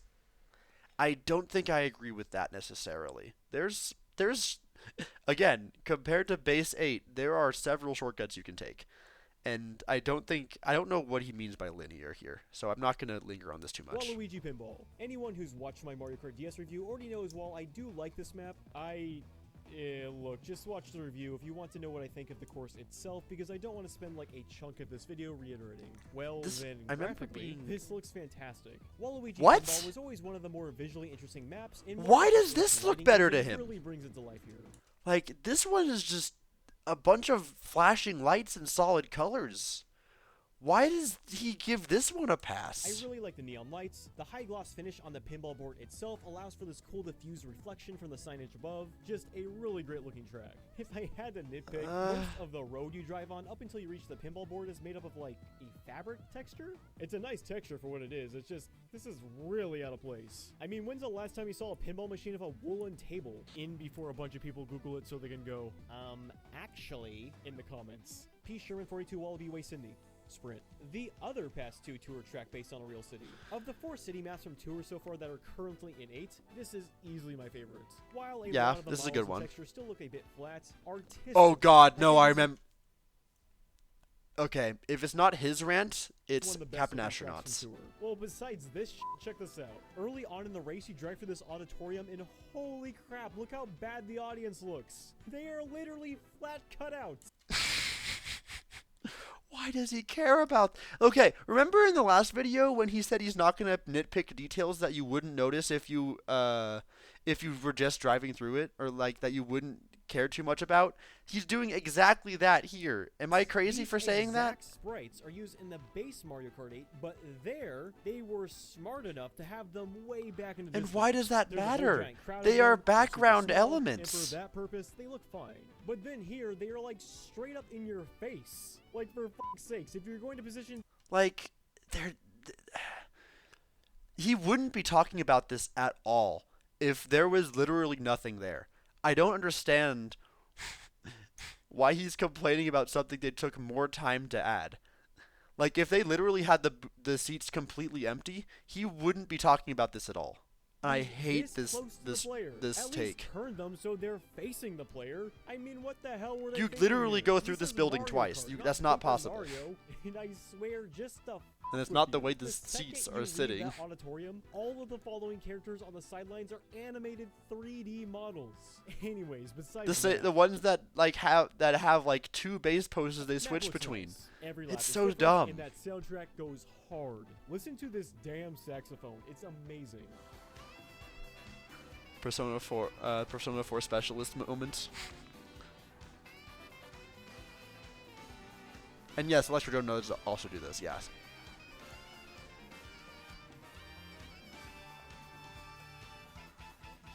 Now that's the quality I would expect from Mario Kart 8. Brilliant stuff.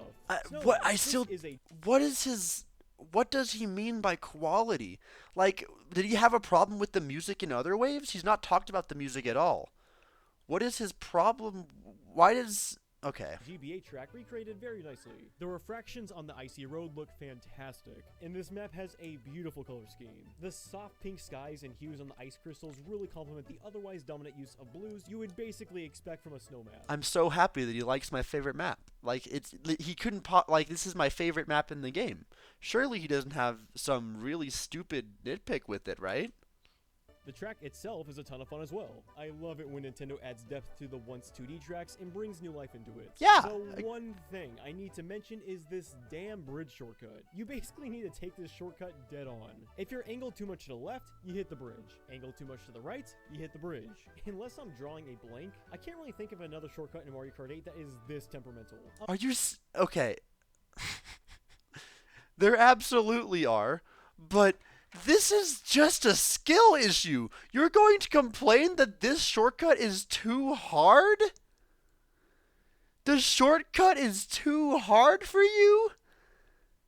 And you're going to go on a several-minute rant about Coconut Mall and the fact that the cars don't move back and forth on the same predictable path? Like... The base path of the base, you think the base path of Coconut Mall should be harder, but the optional shortcut that you don't need to take, you're going to complain about. Really? Really? Oh boy. And he doesn't even talk about how cool the other shortcut is because he doesn't even know it exists because he doesn't have the ethos to talk about the track design and how good it is. Among the really obvious ones, at least, because you don't even need to look for this one. You just see have it to the very drift first into time it. You do one lap of this track. Yeah. Mushroom Gorge.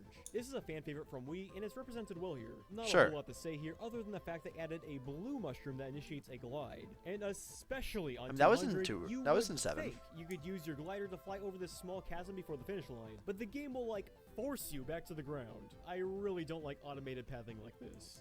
I mean, I agree, but you can take the gap jump, and the gap jump is okay. Sure, like, does he even research this at all? The gap jump exists, and the fact that that they brought back the gap jump is an attention to detail that I would have never expected from Nintendo.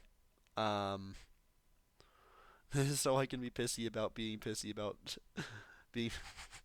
My God, like. Speaking of automated pathing, Sky High Like, sure, I get it. Like, it would make sense that on 200, like, if you could just do this roomless cut, but then that's kind of just that. But then at that point, that just renders the right side of the course completely, completely like useless. There's no reason to be on this side at all. If the game did what he talked about. So I understand his argument, but like, no, there literally is a gap jump shortcut. It's just not with the glider. And I don't know. I really don't like automated pathing like this. Speaking of automated pathing, Sky High Sunday. This is a tour track, and nearly every jump on this map has an expected trajectory and will push you up or down depending on where it wants you to be. What? No? I mean, okay, okay, on the up Extremely section, noticeable sure. on 200, where it has you dropping like a rock after some of these jumps. Visually, the map looks like Fall Guys. Would you- It's all so saturated. there's Not the a funny. bad-looking map or anything. It's just jarring as all. Beyond looks, not a fan of this one's design. Gotta be honest. already don't mentioned have the much to heavily say about scripted Sky High jumps, Sunday. But then, for whatever reason, this whole map is anti-grav, even though the map never has you driving upside down or even on walls. I mean, after all, this is just a tour map, and that game doesn't have anti-grav. So God forbid if Nintendo changed things up a little before porting it to 8. It's as if Nintendo looked The at all anti-gravity complaints- actually is done really well on this track because it allows you, because the anti-gravity affects how much you're affected by gravity, and during that section, like during this section right here, walls. I mean, after all, this is it just allows you to just kind of, it basically allows you to take this path however you want. Like, all of the ground below you is basically a suggestion because you can just pull back and glide through this area, it's very unorthodox, but I think the anti-gravity really does surprisingly add to this track. a tour map, and that game doesn't have anti-grav. So God forbid if Nintendo changed things up a little before porting it to 8. It's as if Nintendo looked at all the complaints also, they're getting that you're Wave saying 1 didn't have sarcastic? any anti-grav, so they just haphazardly slapped it onto this one. Then there's this railing here, but if you bump into it, it makes you spin? Actually, no. Would you rather? don't bump into it. You just drive straight through it. Would This you looks rather? really bad. It's well established in Mario Would Kart you 8 that rather these it be a spinning wall? spirals will spin you before you're Because I spinning out. guarantee if that was an actual wall, you would just be complaining about the fact that it has collision and that you go right through it. Like, it's not the most, it's a little bit of an awkward thing that they did, but I don't know, man. They have a distinct look, so when you see one, you immediately identify what it does. But here, there is no visual indicator that these railings will make you spin. Why does it make you spin? I don't know. It just does, I guess. Then you got the layout Again, itself, which is he just would as not be normal. complaining If you about like this if Excite there Bike was Arena, you might like this one too, there was but no I'm railing personally not a fan there. of those maps where all you do is drive straight and shake the remote off a million jumps. So that's past Sure, two, yeah. and despite ending on a bitter note, I would say it's otherwise I an think overall it improvement. makes There's still a bit lines of work that needs to interesting, be but, done, like, it's a the little bit general direction awkward. Nintendo's I'll give heading them that. in is at least promising. The course selection is better. The maps definitely look better. I mean, it still isn't on the level of base 8, but some of the maps, such as Waluigi Pinball, do get close. I still don't So, understand why yeah, he likes. Here's a half a gold star, Nintendo. Anyways, I'm now going to go forget about this game for like 4 months until they announce Pass 3. All right. Hey, thanks for watching. So,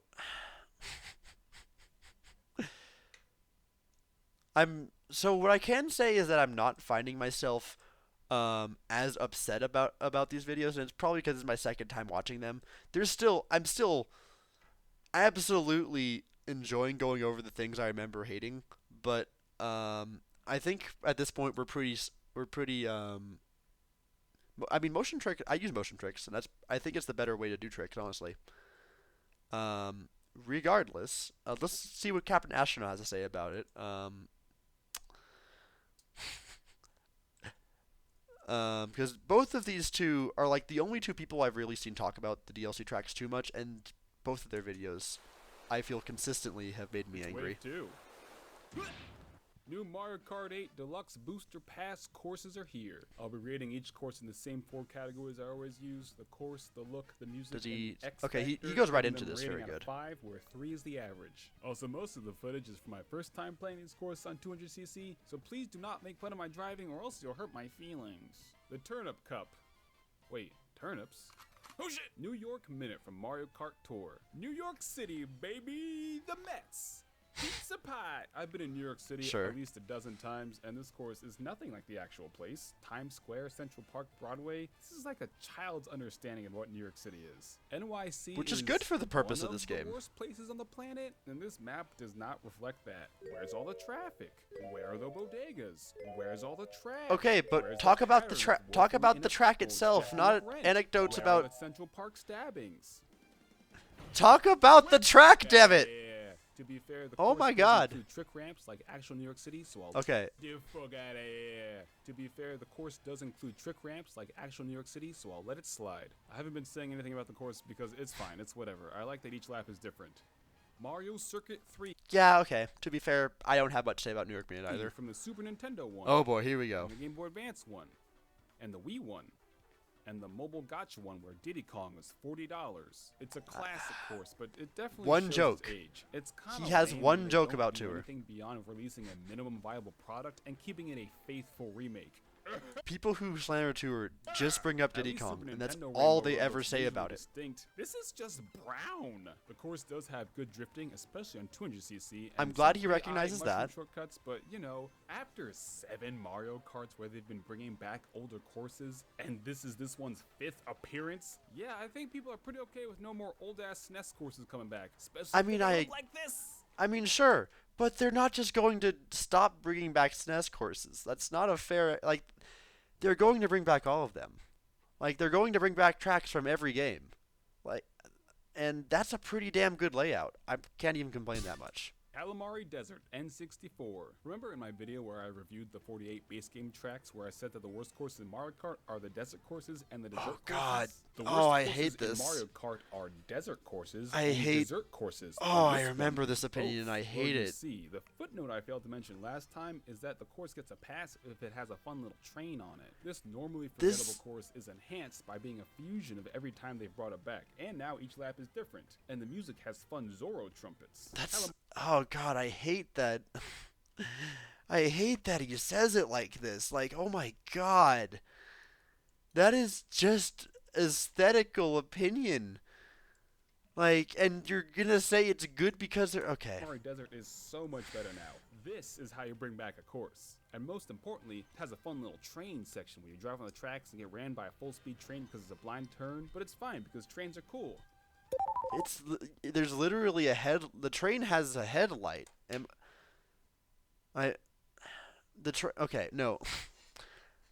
I'm pretty sure you can see it in his footage here, So you get right? ran by a full-speed. Like, yeah, there's literally headlights on the train. It's not blind. It literally indicates when it's coming with this headlight that's very prominently in all of the area that it's coming as arriving at. And either way, every time you play the track, it is on the same pace, and you will find the train at the same place. Like, after you've played the track once. Full-speed train because it's a blind turn, but it's fine because trains are cool. You don't like trains? Then fuck you! Waluigi Pinball. from They're Mario Kart okay. DS. Why are But you so really, the strongly version about from this? Core. It's This an isn't a absolute good classic. bit. It's a lot of people's favorite Mario Kart course of all time for a reason. He- even if it's a little not all of overrated. his jokes Did you know land. that pinball machines That's have just- directions some of written them on do. Explaining how to rack up the combos. I only learned that this year. Anyways, this course is fun and thematic, even if you get hit by giant pinballs that are near impossible to accurately predict and dodge because there's no bottom screen to look at because this isn't on the DS. Okay, I can understand his argument here. doing that still this year. have Anyways, this course is fun. they and still thematic, have even if you get hit pretty- by giant pinballs. Am I crazy for saying they still have pretty easy to tell pathings? Like, I feel like the pinballs in this track are still fairly easy to adjust to, and especially if you just go on the wide part of it, like, you're not going to have an issue, but they basically always go up at like a diagonal angle, and that's just kind of how it is. The only thing that really that are near is a impossible little to bit more accurately unpredictable are the flippers at the bottom, but like, for the most part, it's Dodge because fine. There's no bottom screen to look at because this isn't on the DS, but it's not a big deal because it's a Mario Kart. The Mets, baby! It's kind of lame how for the music they didn't make a new remix or arrangement or I just guess use a different jokes land sound with different font. folks. They just reused the exact same music file from Mario Stadium DS, making this the only repeat song in all of Mario Kart 8. But regardless of that, yeah, Waluigi It won't Pinball, stay that still a way. great I can course. guarantee you that. The Propeller Cup. Sydney Sprint from Mario Sure. Kart Tour. I've never been to Australia because none of my Australian viewers have. Is he also going to invited bring me, up plus this cutouts? country? has evolved to kill humans. True. Thank you, Will Smith. You've done nothing wrong. My limited knowledge of Australia has told me it either looks like this or this. So I'll assume Sydney looks exactly like this. You know it's Sydney because it's got the opera house that gets destroyed in like every disaster movie. I don't know what movie producers have against architecture. Got Okay, Matt but Gilbert talk about the Road track. reference That classic movie, Mad Max? I don't know what You're this just part talking is, about the though. set Is this pieces. the Talk favorite about the shrimp on track. the Barbie I've heard of? I'm not sure why the boomerang. I don't know what file I doesn't expect have you an to say about increased it, but chance of talk appearing about on the this track course. itself. Kind of a missed opportunity. Wait a minute. Link uses a boomerang. Is he Australian? Each lap is different, making the course more exciting. There we but go. Most importantly, the music has a lot of saxophone, and the map has a little train on it. The train alone makes this the We're- best remastered you're s- Mario Kart no, map so far. no. If the graphics match Oh the base my game God. a little bit better, this could maybe pass as an actual Mario Kart 8 track. It really makes. I the ones hate that how they he half-assed structures really these stand out segments. more. So Speaking many of courses they them half-assed, don't even talk about anything here. And look at how he's slandering my boy. Oh my god. Why? What do you hate about Snowland? Jesus. Snowland from Super Circuit. You were talking about how, oh, this NES track looks exactly the same. They do exactly what you ask for Snowland. And for X Factor, you give it a fucking 1. What do you on want? Game Boy Advance. You know how with the other snow courses, Sherbert Land is what's the word? It's on the tip of my tongue. Good? And Ice Outpost is good? Well, Snowland distinguishes itself by being not that. But it does Why? have some cute penguins. That's it. I think part of it is adjacency bias. If you're playing the Propeller Cup in Grand Prix order, then following the bright and vibrant and exciting and train-having What? Sydney Sprint with this boring, uninspired Snowland, it's just extremely forgettable, especially compared to the creativity with Extremely forgettable. Look at how freaking cool the Uninspired ice caps are. Snowland? No way. There's no fucking way he did exactly what Silacock did and immediately is like, oh, this track doesn't do anything interesting compared to other GBA tracks, and immediately shows Mario's circuit where they take one of the turns and put it at a 45-degree angle. There's no way he's about to do that. It's just extremely forgettable, especially compared to the creativity with other Game Boy Advance courses they brought back. I fucking hate Cheeseland, and after playing this course, I now have to issue a formal apology to Cheeseland. You know a course is bad when it makes Cheeseland look good by comparison. You literally haven't made a single argument about why it's bad. You're just saying it's bad and moving on. Like, what motivates you to be so hateful towards my favorite track in the game? And you clearly have, like, some level of deeper knowledge about more complex mechanics. I'm surprised you don't talk about the shortcut, but I guess I can't be that surprised. Especially because I'm pretty sure he talks about the gap jump, too. Mushroom Gorge from Mario Kart Wii.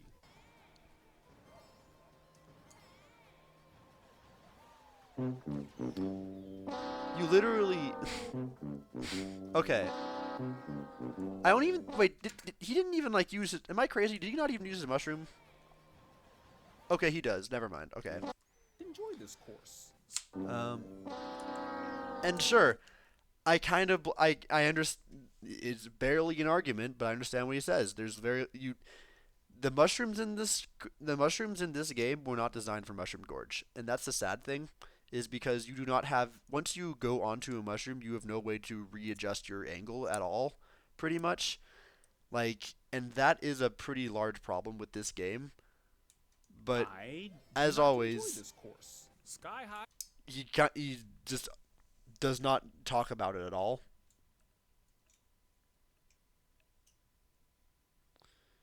I particularly the fact that it has one of the only expert shortcuts in Mario Kart 8's entire game with that snowman cut. That's why I like Snowland a lot. I have a lot of love for GBA courses, and that is one that is done supremely well. It's very pretty, and the lake turn is extremely satisfying to do purples on. Sunday. It's a brand new course, and by that I'm not even gonna give him the light of day for Sky Sunday, like just like he didn't give so many things light of day. He's just going to say it's a dessert course and it sucks. I don't need to hear what he has to say about Sky Sunday. That's all he's going to say, and I really don't wait.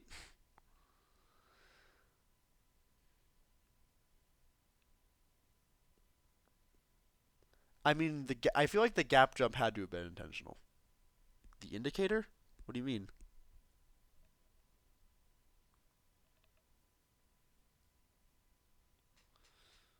One for driving, but two bar. Oh yeah, he did. That's funny. it's a course made for Mario Kart Tour that had not been released yet. That is Remember funny. my video where I ranked all 48 base game I'll tracks when give- I said the worst courses in Mario Kart are the desert courses in the Yep, same joke. Mario Kart before, but was too excited and threw up a bunch of fruity pebbles, and they based. Yeah. That's it. The Are only you gonna talk positive about is that the song has some pretty good slapping bass? Do you have? I knew I shouldn't have let him cook. I knew I should. That's all he said. There was nothing here. But yeah, on to wave 3. I don't know if I feel like I've not been saying enough to really be able to make a video out of this. I can't tell, but I hope that you guys are at least moderately entertained, and we're just going to have, and I might just have to look back at this and see what I think. But let's go into Silacock's Wave 3. I like that it feels like Frozen Over Park. It feels different from stuff like perhaps Snowland. Oh wait, Snow Wonderland. As far as I can see, in GCN's skating rink with, yeah, that all checks out. Have I seen Arlo's video? I think I have. I don't remember being as pissed off about Arlo's video. I might go back to it though. But I do remember feeling Arlo very much has the same lack of ethos, so I could see myself going to it. 10 bazillion. So, let's go back to Silacock for Wave 3. I'm not gonna, again, this stream isn't an excuse to hate on the individual people making these videos. They are just me getting frustrated at opinions that are either very poorly elaborated on, or stated without any real deserving nature on any qualifying opinions to make them feel a certain way. Requests later, I think it's time we took a belated look at the third wave of Mario Kart. This video came out 2 days ago, by the way. Worth Looking back noting. at my Wave 2 review, I was being really generous. The remake of Calamari Desert, for example, even for a desert map, looks really barren and uninspired. Barren and okay, here we go again. I'm pulling it up. I'm pulling up the. Are there even any features in Mario Kart 64's version of this game? Is there anything to look at? Okay, there actually is. Fair enough. It is closer to a 1-to-1 recreation. But there is so much empty skybox in like all of this. There's billboards are just kind of there to make it feel less empty. It's like this in 64. We'll go Mario Kart 7 now, real quick. And it's pretty much exactly the same there. So now we look back to this. There's so many more mountains here. There's so much more. How can you say this looks empty? There's so much more landform here. Like, am I crazy? Like it looks so much. There's so much more depth to this Where did they get all landscape. these flat-looking textures? A mobile game? Wait, I think I was just so happy Wave 2 wasn't as lazy as Wave 1. I let it off the hook in a lot of areas. But this time around, And so yeah, I talked about how his Wave 2 one didn't make me feel too upset, except for the shortcut thing on Snowland. And then he backpedals all of that, we're which going is to be comparing wonderful. Wave 3 not to other waves, but to Mario Kart 8 itself. This is DLC Which- for Mario Kart 8 after all, so I only think that's fair. That being said, I feel obligated to mention A tour in 8 lets you race on train tracks. He just kind of talks about how he feels the tracks casually, but then people go all track analysis and barely even focus on things like track design. It sort of yeah, honestly, it really does. that if you love Wave 3 and have zero reservations of any of these tracks, that's awesome. And I should mention, Wave 3 is my least favorite wave so far. But that's mainly just because there's nothing in this wave that does a lot for me.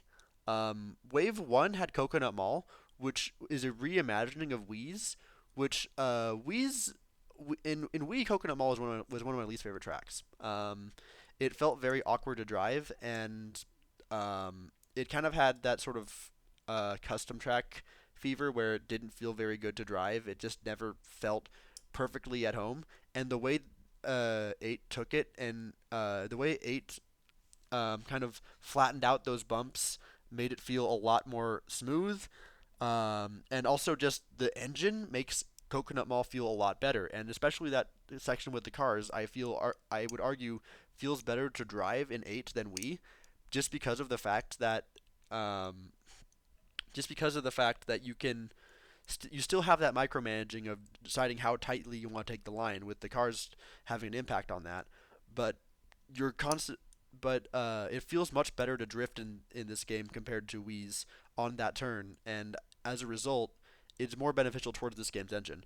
And Wave 2 is my favorite, largely because of the fact that Mushroom Gorge happens to pay so much attention to detail. They brought back the gap jump, and Snowland is my favorite track in the entire game with the other expert shortcut that was introduced.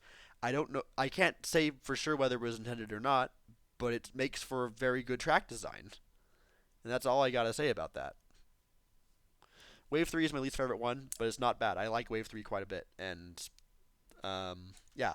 Anyway. Just a cynical bastard, and that shouldn't prevent you from liking the things that you like. And for what it's worth, Wave 3 is undoubtedly the best wave so far. No. Nonetheless, I really have had a lot of people ask me for my thoughts on it, and I want to be honest about how I feel. So let's jump right in for our first track, London Loop. This one is alright. You got a hazy fog shrouding the city, and the color choices are nice overall. It uses a lot of models like the shrubs. I mean, Labo, my opinions on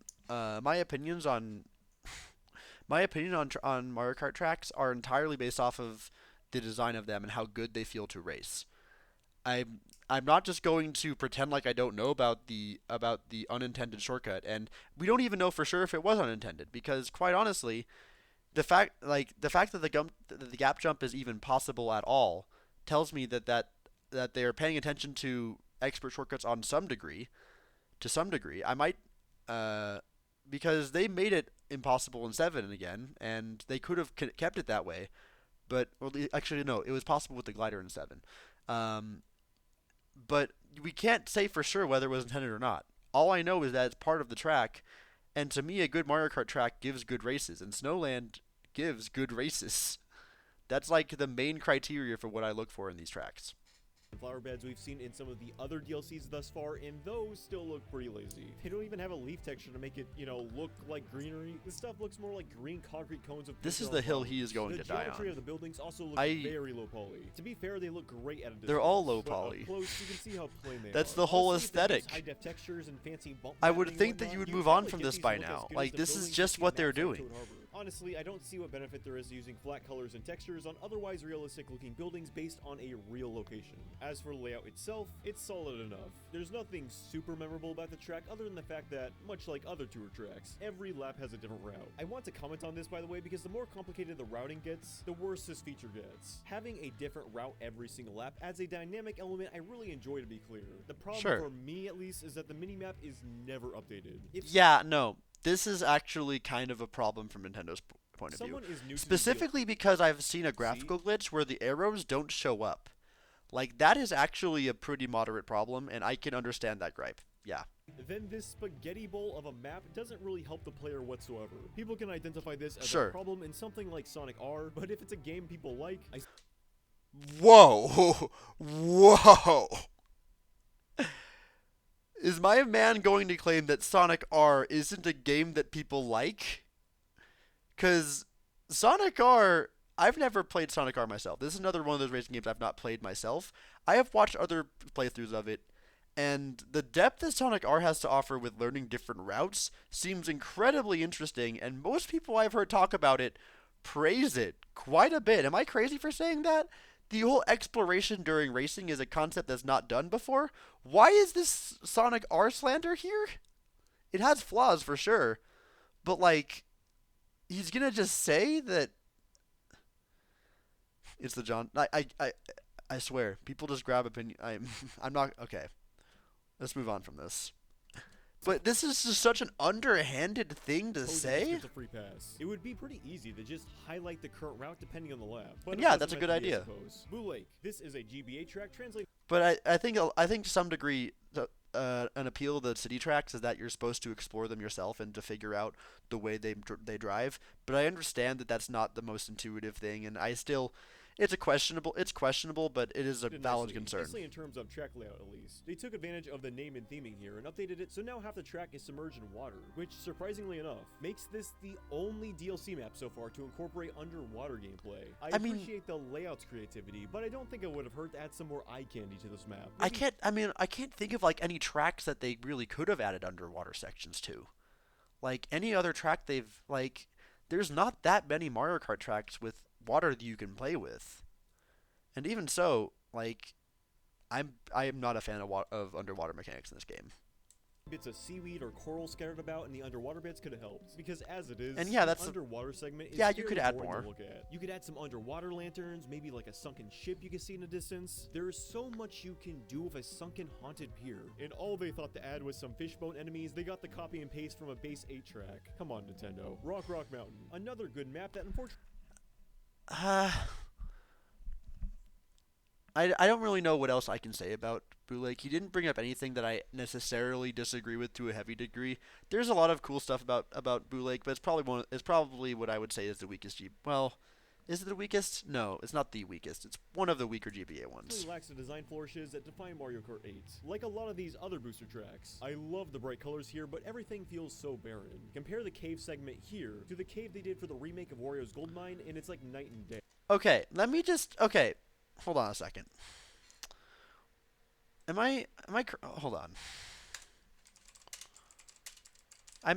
I don't know if I'm going anywhere with this. I just kind of, like, he always compares it to tracks that are in 8 and not the tracks they're based on. And I feel like that's bothering me a bit.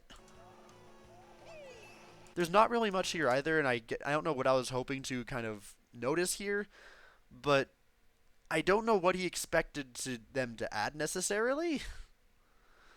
Like, I don't know. This seems more like the visual stuff that I don't really care about, that I don't get this really is more or want to less what spend it too looks much like time on arguing. 3DS, but the Switch is vastly more powerful than the 3DS. So take We're advantage still of on it. I said this in my we're Wave still 1 on the video, but graphics the amount thing. of detail they added to these tracks in Mario Kart 8 is just unbelievable. They did such a phenomenal job, and this ran on the Wii U. If Nintendo was able to pull off something this eye-catching on inferior hardware with a much more strained budget, then He come has on, one at least argument. get those big-ass hexagon leaves you drive right under a glow-up.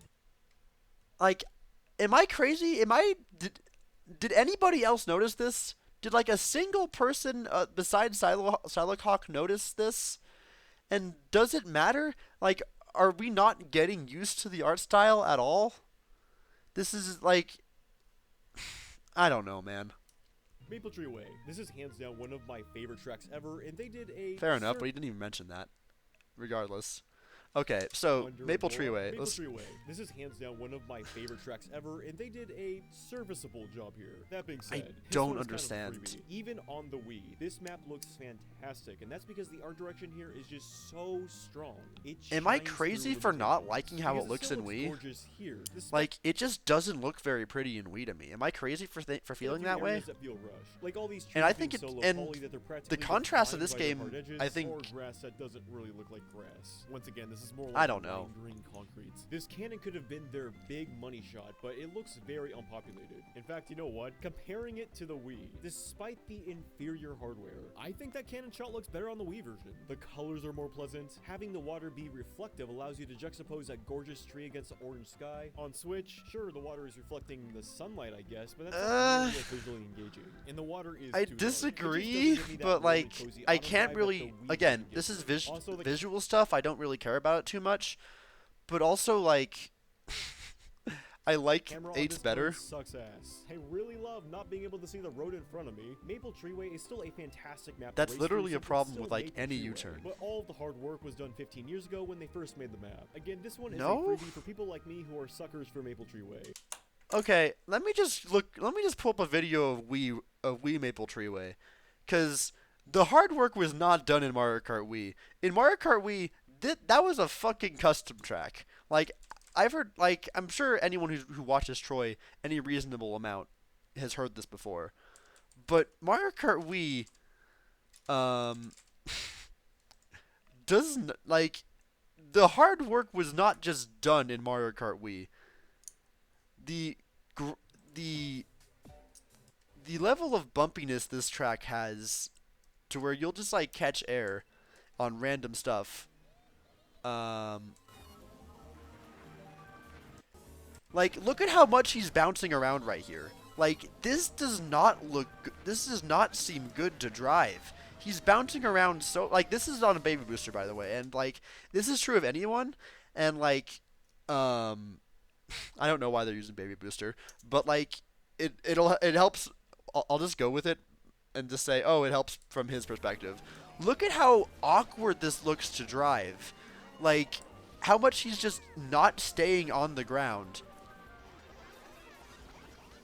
And like, are you seeing this? Like, am I crazy? I don't think this is an argument for all of the hard work was done on the Wii. Like, it does not seem like it is good to drive at all. Yeah, low poly road for sure. Like, this is a custom track in base Mario Kart Wii. It's absolutely a nightmare to, like, okay, not a nightmare. It's Nintendo. There's nothing they release is going to be an absolute nightmare in terms of Mario Kart. They tend to know what they're doing for the most part. But like, look at how much he's just bouncing around. Like, that is just, all of the hard work was not done on the Wii. They did a complete overhaul to this track in 8 Deluxe, and it feels incredible to race now. But regardless, it's not creative input, but I don't know. But they're all remakes. I don't know what creative input that you'd look for necessarily, and I don't know. I feel like there is detail being undersold about how This one is a freebie for people like about how much better it feels to drive and race on, and there's not that much else to talk about gameplay who are wise. suckers for Maple Treeway. In terms of theming, I think, well, and while I know another thing people always talk about is the bridge. I don't know if he brings it up. I know Astronaut does if he doesn't. The bridge is really awkward and slow paced. I think I actually like the glider more. 8's closest comparison would be Wild Woods. And just look at that map. Like, holy shit, that's unbelievable. If they would have been willing to put this much effort into remaking Maple Treeway, we could have had something really special. Am I crazy for not seeing what he means here? Like, you talked about, like, oh, on Rock Mountain you can see the individual polygon. I can, like, see the edging on that leaf. That doesn't make me hate it or anything. Like, like, I don't see that. Like, you can see the individual polygons on this rock. Why does he talk about? I don't get it. our hands. Berlin Byways. Okay, I've been critical over the presentation for the last 4 maps, but the silver lining is that the last 4 maps I mentioned, they're good maps. Still very fun to race through and all that. I do not feel the same way for Berlin Byways. I really don't like this map. My problem with this track is that it feels like they designed a city model first and then decided what routes you would take after the fact. I played Okay, this track like fair 8 enough. times, and it I can see still that. feels like the turns come out of nowhere on this one. The routing feels very forced. You're just looking at a bunch of floating arrows the whole time telling you which ways not to take. Ironically, I have this problem more with London Loop, but this track is definitely another one that has that problem, where it feels like you don't know which way you're supposed to be going a lot of the time. But yeah, There's a subway train you could go in for whatever reason, but it seems incredibly inefficient on anything that There's is a double not box 50cc. there. A lot of this probably makes more sense in Tour, where the game practically plays itself by like it's maneuvering harder to get in there, and I wish there was more incentive to go inside there. But there is a double box in there. But There's here reason to Mario go in Kart there. 8, it feels like a mess, especially if the whole minimap thing. Also, check this out. What are these hitboxes? If you And like yeah, this the map, the then WOMP that's hitboxes awesome. are weird, but I don't know how else you would But do it personally, because like you can't with think how it's a- much ground they take up, you kind of have to have them sloped. This out. What in Mario Kart You 8 kind of it have to have feels them like a sloped, mess, but it is a especially if little the bit whole awkward, and minimap thing. Also, I'm not check going to this defend out. that. What are these hitboxes? This is one section, If you like though, this map, that then I that's feel this awesome, way but with. Personally, I think it's a mess. Fortunately, it's all uphill from here, because up next we got Peach Gardens. I'm glad to see one of my favorite DS tracks return here, and it's got a Oh, yeah, few for updates sure. I really like. The most notable being that on the final lap, they turn you around and make you do the whole track in reverse. And with that comes a new glider segment where you fly over all the topiary. Many of the models and textures still feel a bit plain compared to the rest of it, but credit where credit is due. This is one of the better booster tracks in both presentation and gameplay. Merry Mountain, in my opinion, Yeah, this fair is enough. the closest a booster pass course has gotten to looking like base 8 so far, for this town portion at least. The brick pathing specifically looks really good, especially Sure. with all those light refractions that make them appear wet. Even those boulders to the left prove that all they needed to do for most of these This is literally exactly what they did in Choco Mountain. Am I tracks okay? is And apply I better textures, because the rock geometry and is Snowland, still like- very basic and rigid, but it still looks great because of the bump mapping that still gives the illusion that there is depth to make it look like, you know, an actual rock. So yeah, not quite yet on the level of 8, but it looks good. And the track itself is pretty fun as well. Then finally we have the big one. Oh boy. So Silacock had a very specific gripe with this that is probably the least predictable gripe that you could imagine.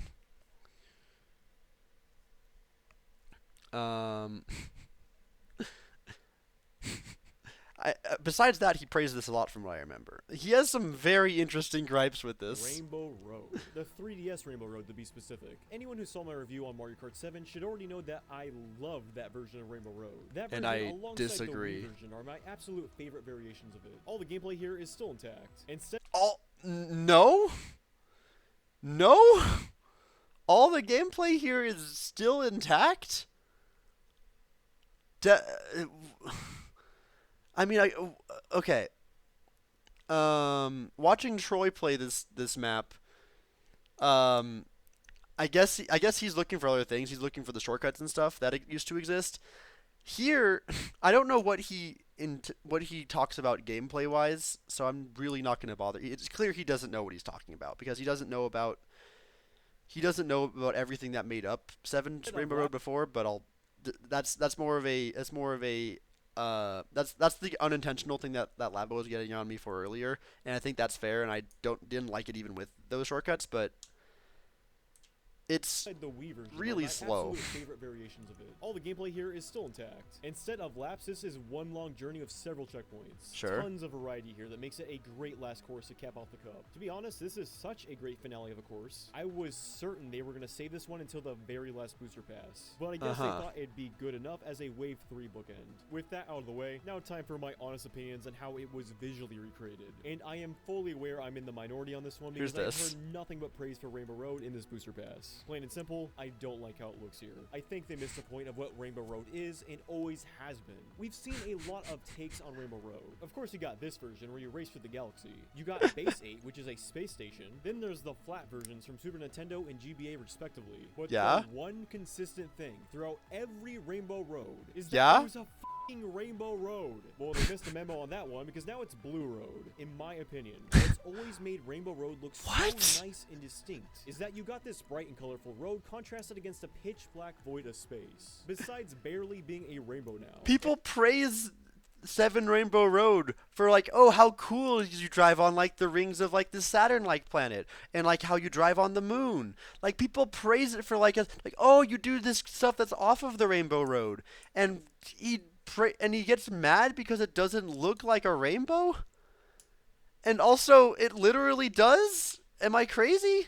Like it definitely gravitates towards a couple shades more than others.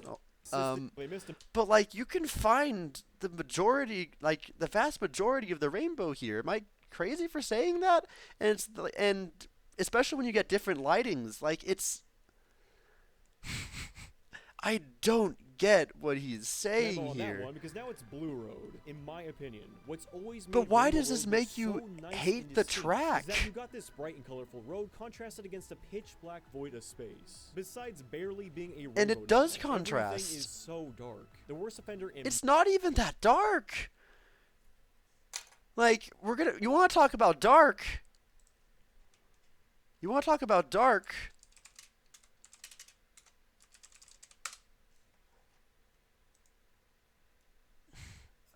Let's see. I'm sure I can find a good screenshot here. Look at this. You're gonna talk about. I mean, there's this. Like, it's not even that dark. Am I crazy? I don't know.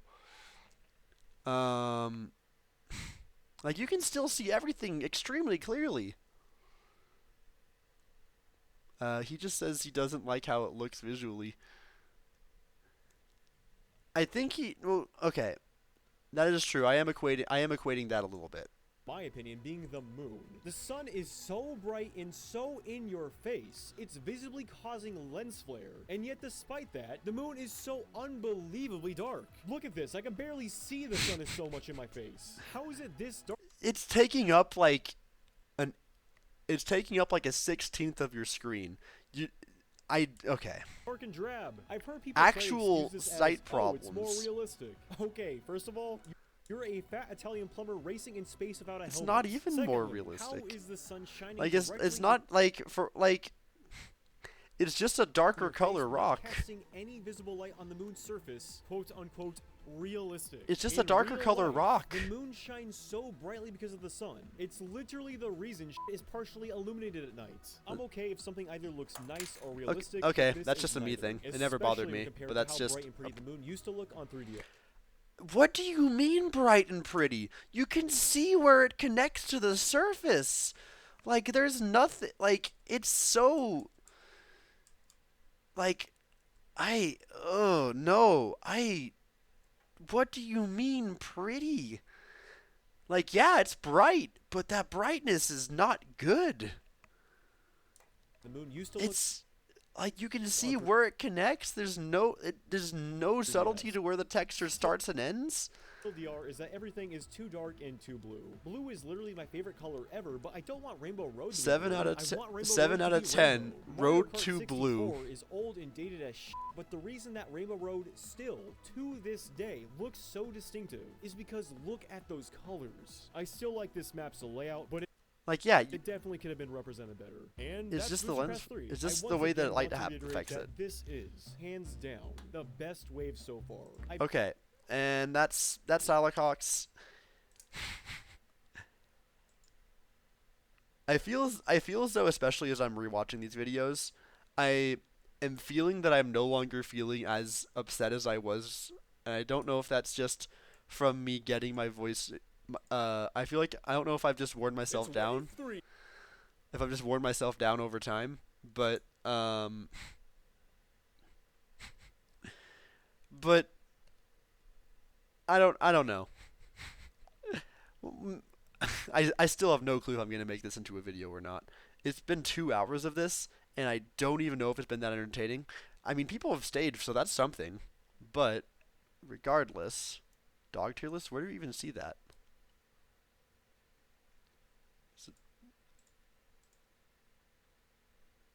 I don't know. All right, we can now close out Silacox. I don't even know where you guys see the dog tier list. I wanted to acknowledge it for the sake of acknowledging it. I think I missed it. Is it even on screen? Am I crazy? I don't know. I think I missed it. I think I closed out the tab it was on. Tragic. All right. This will be the last video of the night. I'm probably going to finish out the stream by ranking my favorite tracks at this point. Oh yeah, okay. I think I remember that video. Yeah. The music and the X Factor, giving them a It's a good video. I recommend the vast majority, especially of Captain Astronaut's videos, because Captain Astronaut, he has some very, he's a very critical person, but when it comes to anything outside of his Mario Kart opinions, I actually find that he has a very interesting take on a lot of things, and even if I don't always agree with them, I think he has a very interesting presentation style and some opinions that you won't hear from other people very much, and opinions I think are very much worth expressing. I particularly really liked what he had to say about Xenoblade. The 3 is, it's alright. The gameplay shouldn't be on 200cc because I will.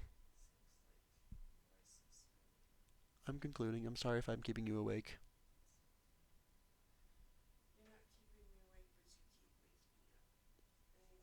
Sorry. Alright. Moderate noise complaints, but it is what it is. This is the cost of living in a house with another person, in this case my mother. I'll try to not have as loud of reactions for her sake for this last one. We're just gonna end off here, and then I might make time for doing an updated tier list. I don't know if that'll be worth it, but I'll finish up my thoughts on this last one, and I'll figure out if I want to do something with it. I can show more of the course this way. Sometimes I drive off the map. Ignore that. The Rock Cup. London Loop from Mario Kart Tour. London, this is where they make Xenoblade. I've been to Bloodborne Land once for a day and a half over 20 years ago. We had a lot of time between changing planes to go to Barcelona, you know, a cool place, so we decided to tour the city. The only things I remember from that trip was that it rained the whole time, which is apparently normal. This is all personal anecdotes, which I don't really care too much about. And at one point, we were in line for a public restroom, and this guy in a suit comes in and says, sorry, or this is all personal anecdotes.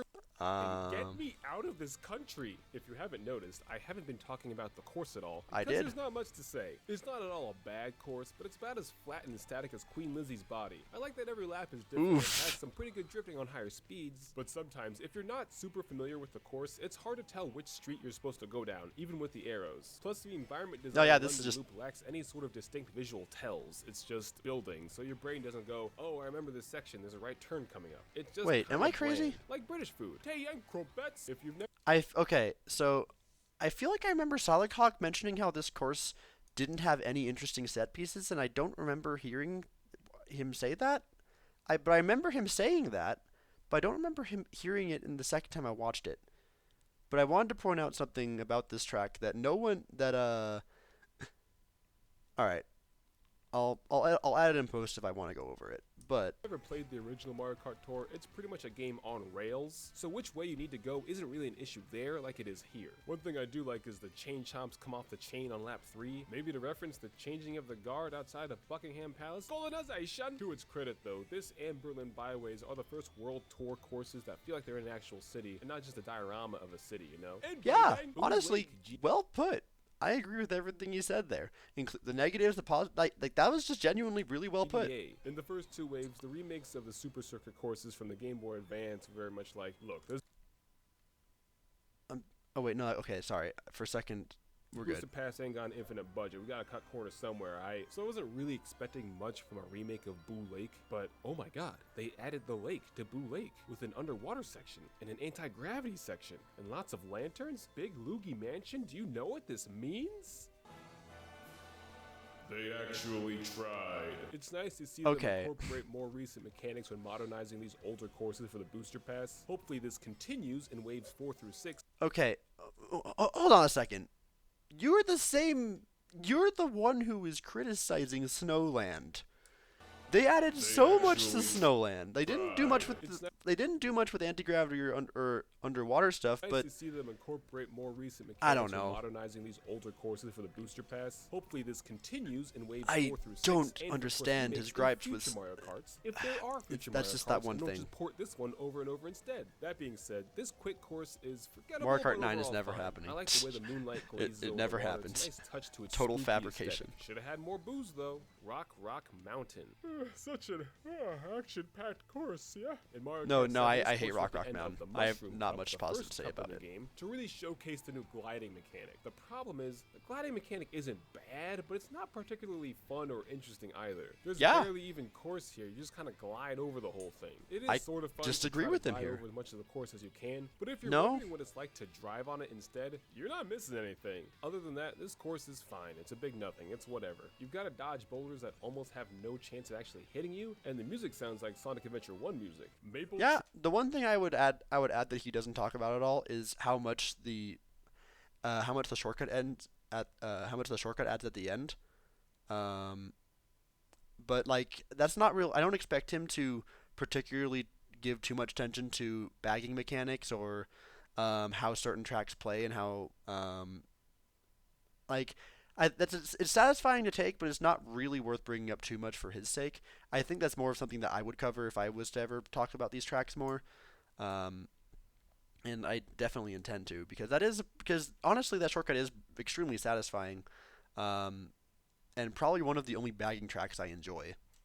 But I digress. Freeway Wii, one of the absolutely classic Wii courses. Looks like the backdrop for a Fall Influencer post as part of a pumpkin spice latte. I don't Starbucks remember promo. getting as You got upset about this mushrooms one, popping out of the so leaf piles. we might Used be to in for a mushrooms, good or video bananas, this time. Now it's just mushrooms. Maybe boomers were right. Maybe we are getting too soft on the kids. I swear they removed some of the trick spots from the original though, but it could just be my imagination. I No, don't feel they like didn't. Plugging in Mario Kart Wii to check. That game is doo-doo. You still got a couple big Wigglers running around. They should bring back Wiggler as a playable character. I said No. Wigglers, Nintendo, not the other one. Jesus. The Moon Cup. No, Wiggler does not fit in Berlin the cart. Byways for Mario Kart Tour. I don't know anything about Berlin besides the wall. You know, this very solemn piece of history that had a lasting impact for generations, which here is represented by Thwomps falling over. I'm not sure if that's funny or offensive, but it does mean that World War II is technically canon in the Mario universe. No. Based on the course, Berlin looks like No. a nice place. It has a train that doesn't move, but there's no way I can afford foreign travel in this economy unless you, the viewer, sign up for my YouTube memberships who gain exclusive benefits like, since I know nothing of Germany's capital, it's time for everyone's favorite game show. Fun facts about Berlin I found on Google. Did you know Berlin is 9 times bigger than Okay, but are you gonna talk about the track at all? citizens of Berlin? Are you gonna talk about the version of track? Mario Kart Tour, but as a result, lap 2 is really long, but laps 1 and 3 are pretty short. And since 5 of the 6 World Tour courses I mean, are Sydney from has that problem more, too. You know, But it's- areas, I'm not sure if would it's it a be possible problem. for the future courses to be from more melanated areas, like I don't know, Mumbai Motorway, Lagos Lane, Baghdad Boulevard, something. Peach Gardens. I mean, yes. There is at least one of those. I don't know how many. There's not that many of the. There's not very many third world city tracks in Tour, but I know that there's at least one for Baghdad. But I don't know why Another I'm talking fan about favorite- this. This is not something I have to defend. Mario Kart course from both Mario Kart DS and Mario Kart Wii. It's got some great visual upgrades with the statuesque trimmed hedges. That being said, you know how the course is called Peach Gardens? Why did they remove the gardens? Originally you had to dodge the gardens, but instead they're replaced by nothing. Or the gardens all stomped out by the film crew while they were setting up for the new movie because Girl Boss I Peach can was understand not this approved. problem. I will. Oh my God! What a frame to freeze on. Okay, but I'll let him finish his thoughts there. I can see this going either way. I think I still kind of support this a little bit. In the same way that I like Coconut Malls no longer having the cars move as far back and forth, because I feel like it's slightly better for this game's mechanics, because honestly I feel as though it'd be slightly harder to make that work in this game, but I definitely think it's not undoable. So it's kind of I could go either Also, way in with this version, one, In lap 3, you drive backwards and glide over a lot of the course, and drive past but I the think it's fat not a ass slow terrible drivers. decision. If I were It helps losing make at the Mario Kart, route I a would little bit more simply do streamlined. better. You can fly through Luigi, you can enter Peach. This is a really cool change to help add some variety to the experience. These more experimental types of designs, along with the tour courses where every lap is different, are great changes I hope returns in the future full-size Mario Kart games. Again, For if sure. there are any. And now that I can see in high definition just how large Peach's castle is, Mario, my man, you gotta lock this down. Merry Mountain. Seasonal Christmas content is always interesting to me. Halloween stuff makes sense because you can be Yeah, spooky all year. I think I just Spooky remember is a year-long liking this video event. for the most part. Christmas, not so much. He It's kind fun of to have finally seasonal nails it events with for this the one. month of December, but then for For the, the most other part. 11 months of the year, it's just kind of there. I'm not gonna wear the Christmas hat in RuneScape all year long, you know? So for this brand new course, and by that I mean a course in Yeah, Mario no, Kart I agree. Tour, That's the kinda game weird. Where you had to pay $40 to play as Diddy Kong. And that just one joke. happened to be added here at the same The time. one It's joke an that people have to say interesting about addition. Tour. Remember Sky High Sunday from Wave 2? A cold-themed course that's just a loop, a big circle? Well, they did the exact same thing here, and hope we wouldn't notice. I noticed. I will say, it's a nice No? looking course with sleigh belly music, I mean, and the best part, kinda, it's got a but like little there's train shortcuts on it. this You one. could There's take the actual turbo shortcuts bridge, here. I pooped my diaper. Path down below, or you could take the big Giga Chad train tracks up top. During the race, the You train don't- delivers Don't glorify one path over the other. They both have purposes. The top path is for coins, the bottom path is faster. They're both valid. coins, presents, and Why you essential gotta resources die for on this day-to-day hill? living, just like real life. Support rail workers. Sure. Rainbow Road I- 3DS. weird one of the point. best Rainbow Roads ever, and this game's No. fourth Rainbow Road. Oh my God! It would be really funny if the Spiny Cup at the end of the pass next year ends up being 4 more Rainbow Roads. I Think of the agree. Rainbow Road I circuit. want the this. 3DS Rainbow Road is one of the best Rainbow Roads of all time. And the Okay, tell us channel that why. energy into a course that's nearly on par with the quality of tracks from the base Mario Kart 8. Okay, Instead tell of us why. 2 laps, you have one big long loop that has you traveling over different celestial objects. You can glide Okay. in space. Somehow, you can drive on the rings of Saturn. Somehow, you can Yeah. be on the moon.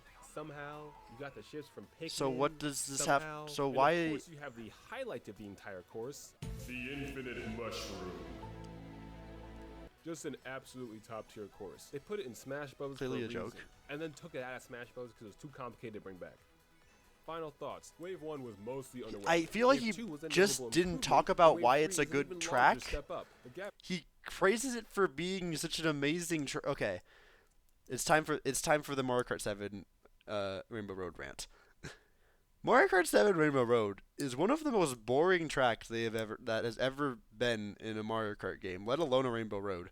Like there is absolutely no like it feels, I don't know if I'd say uninspired, but it doesn't really feel like it connects to anything very like it's like vaguely planetary themed, but like none of the actual layouts really feel like they are well thought out. It just feels like a bunch of random ideas that are connected by cannons and long straightaways. Like it's not satisfying to drive, and I will never understand why people praise it so much beyond the fact that it has something resembling a theme. I just don't get it, and I never will, and I always I don't think I have ever had a interesting race happen on 7 Rainbow Road. Like once you like it's very much the kind like there's no comeback mechanics to it, and all of the features they have on it don't serve any purpose besides just being visual flair. Like the tunnel, like that's like wow, that's a cool looking thing, but there's literally nothing to it. The moon is like, oh, that's a cool looking thing. There's nothing to it. You can trick off the rings, you can trick off the little craters, I guess, but there's nothing to it. It doesn't add anything. The rings is like, yeah, that's cool. Like, and granted, yeah, okay, I would agree. That's and this is the rings is the one things I can actually kind of see like, yeah, that actually does have a bit of a gameplay use because you can. It's really satisfying to take a really long turn like that and build purple mini turbos, but it doesn't matter because at the end of the ring there's boost panels which completely nullify the effect of a purple mini turbo. Like it just doesn't feel like it does like anything has a reason to be there, and it just doesn't play interestingly at all. And I can't remember a single time where I've had an interesting race on this track.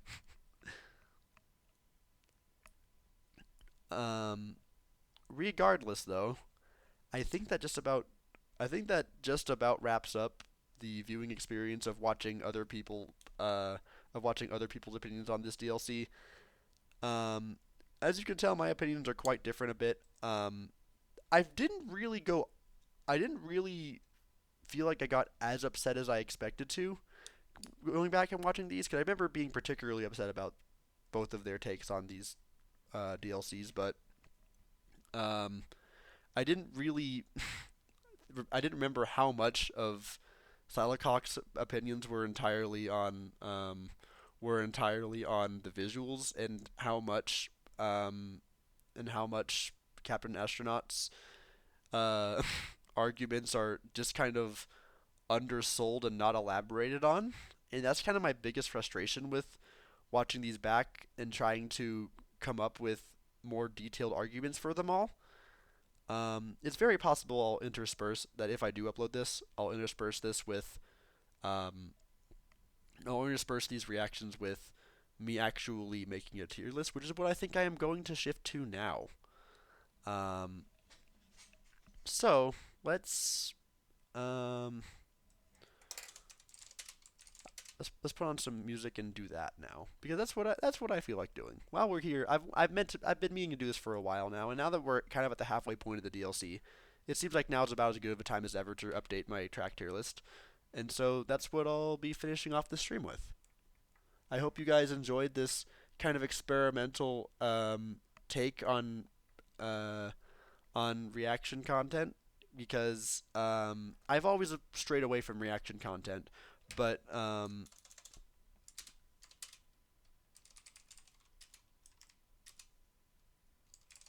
I've always kind of strayed away from reaction content, but particularly from me watching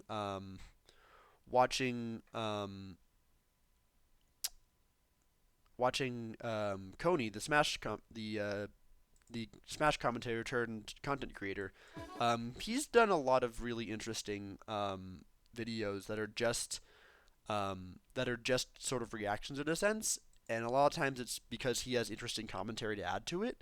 I'm hoping that I was able to provide a similar thing of interest here, but there's a reason this was an experiment. I don't know if any of you guys were all entertained, or if my feedback was at all interesting to listen to.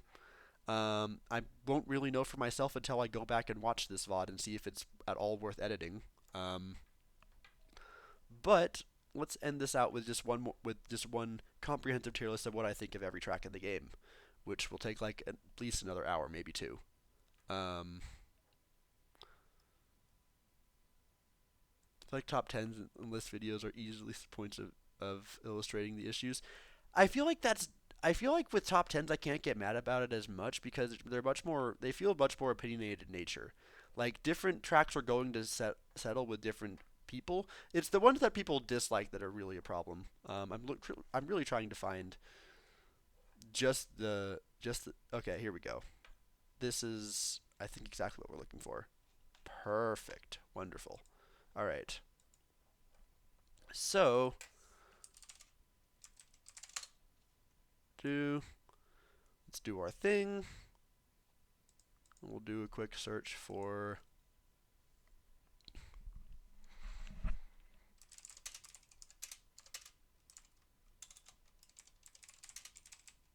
Mario Kart 8 tracks, and I'll look for an updated one. Not popular, recent. It didn't update. That is annoying. Oh, there we go. It was still loading. Very good. Card 8 tracks. Is this what we're looking? This is tour. This isn't. I literally asked for 8. Come on, man. Why are you making this difficult? Deluxe. Okay, this is vague, but is it what we're looking for? Is it missing anything? I think, yeah, this is missing the newest wave.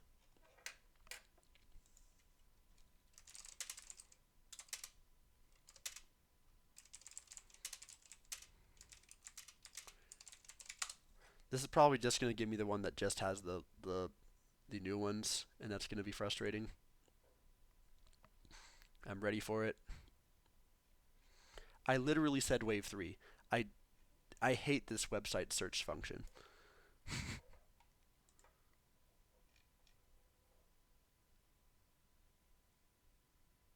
Ah, but they don't have the. Okay, we'll put a pin on this one. We'll put a pin in this one, and we'll go back to it if we can't. I want to at least find one that has the little title card if I can. But it might take a second because all of these are real. It's really hard to find one that just has what you're looking for. Oh my god. This is just DLC. Is this the same one I looked at? Yes, it is.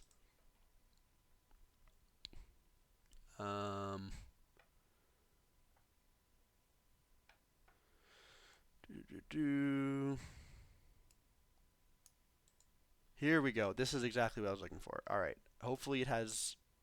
Wait, is it alphabetical? No. Okay, it looks like it might be. I don't know what sorting method this uses. And that frustrates me. But I might just go with it.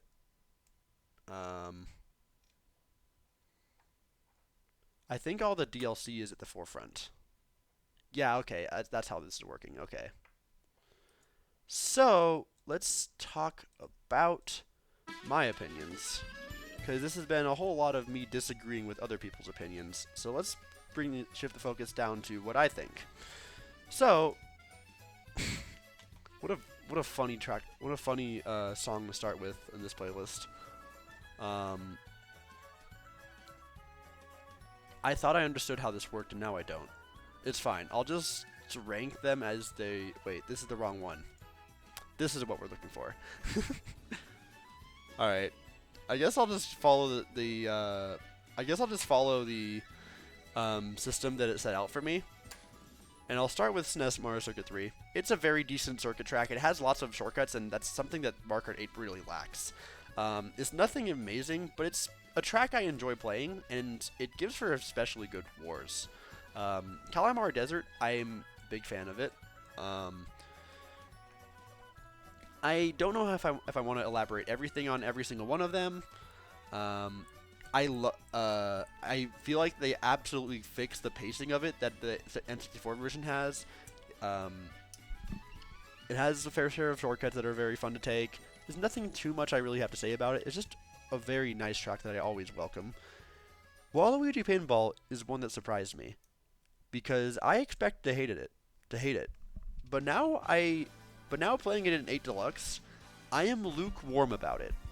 I still have the major complaint that there's not really too much comeback mechanics you can really do for it. There's not really any alternate routes, shortcuts, or anything interesting.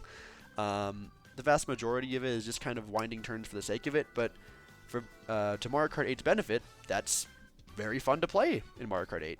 In other Mario Kart games, it's not nearly as that aspect isn't nearly as fun, but it's satisfying to drive in this game, and I enjoy playing it a lot more than I realized I would. So there's that. City Sprint is a really weird one. I don't know where to put City Sprint. I'll put it in A for now. I wish that I did the base game tracks first, because I feel like that's going to fill out all the lower tiers for me. And that is just going to be what it's like. I'm also going to go ahead and add a row above for this. Because, spoiler, because I always like to have one tier for my absolute top 10 favorite. I really didn't do this in a good way. I'll just change all of them, it's fine. Actually, no, I don't have to do this. I'm overthinking this. What I can just do... Actually, this is a bit of a mess. It's fine. S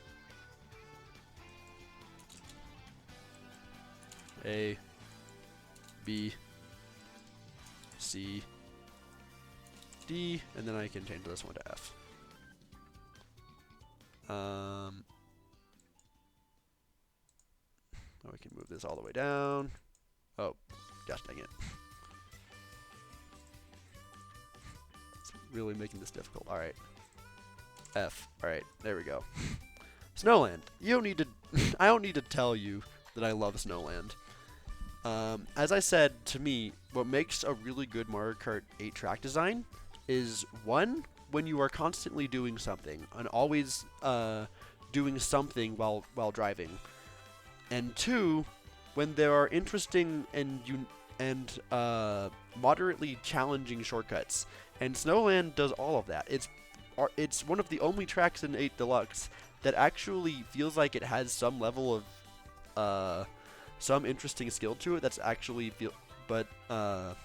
some level of actual skill to it that actually is intuitive to learn, which is really weird considering that I feel like I like Snowland in a way that I like Snowland for doing what I dislike about Hyrule, and I'll get to that later. But Snowland does it in a much more interesting way to me, and it feels more earned because it's not just something that you can do in first, and it's more something that you have to. It's not knowing about the larger shortcut doesn't just guarantee you the win. It's something that you can use, but it's by no means the end all be all. Like, you have to play the track this way. It's a cool thing if you look for it and you discover it on your own, but it's not something that you have to interact with if you don't need to. Mushroom Gorge.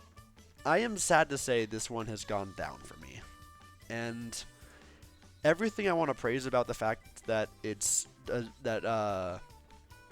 it does really that it shows attention to detail, and the fact that, like, the gap jump is possible, the lines are satisfying, but the problem is that the mushroom physics in this game just don't do it any favors, and I feel like this is more a symptom of the fact that the mushrooms were already designed before Mushroom Gorge came along, and they really did try to make it work for this by really limiting how small the space you can fall off on is, but it still just ends up being awkward, and I hate to say it. And the fact that there's also unintuitive tech that gives skilled players a kind of unfair advantage on it just kind of hurts it more.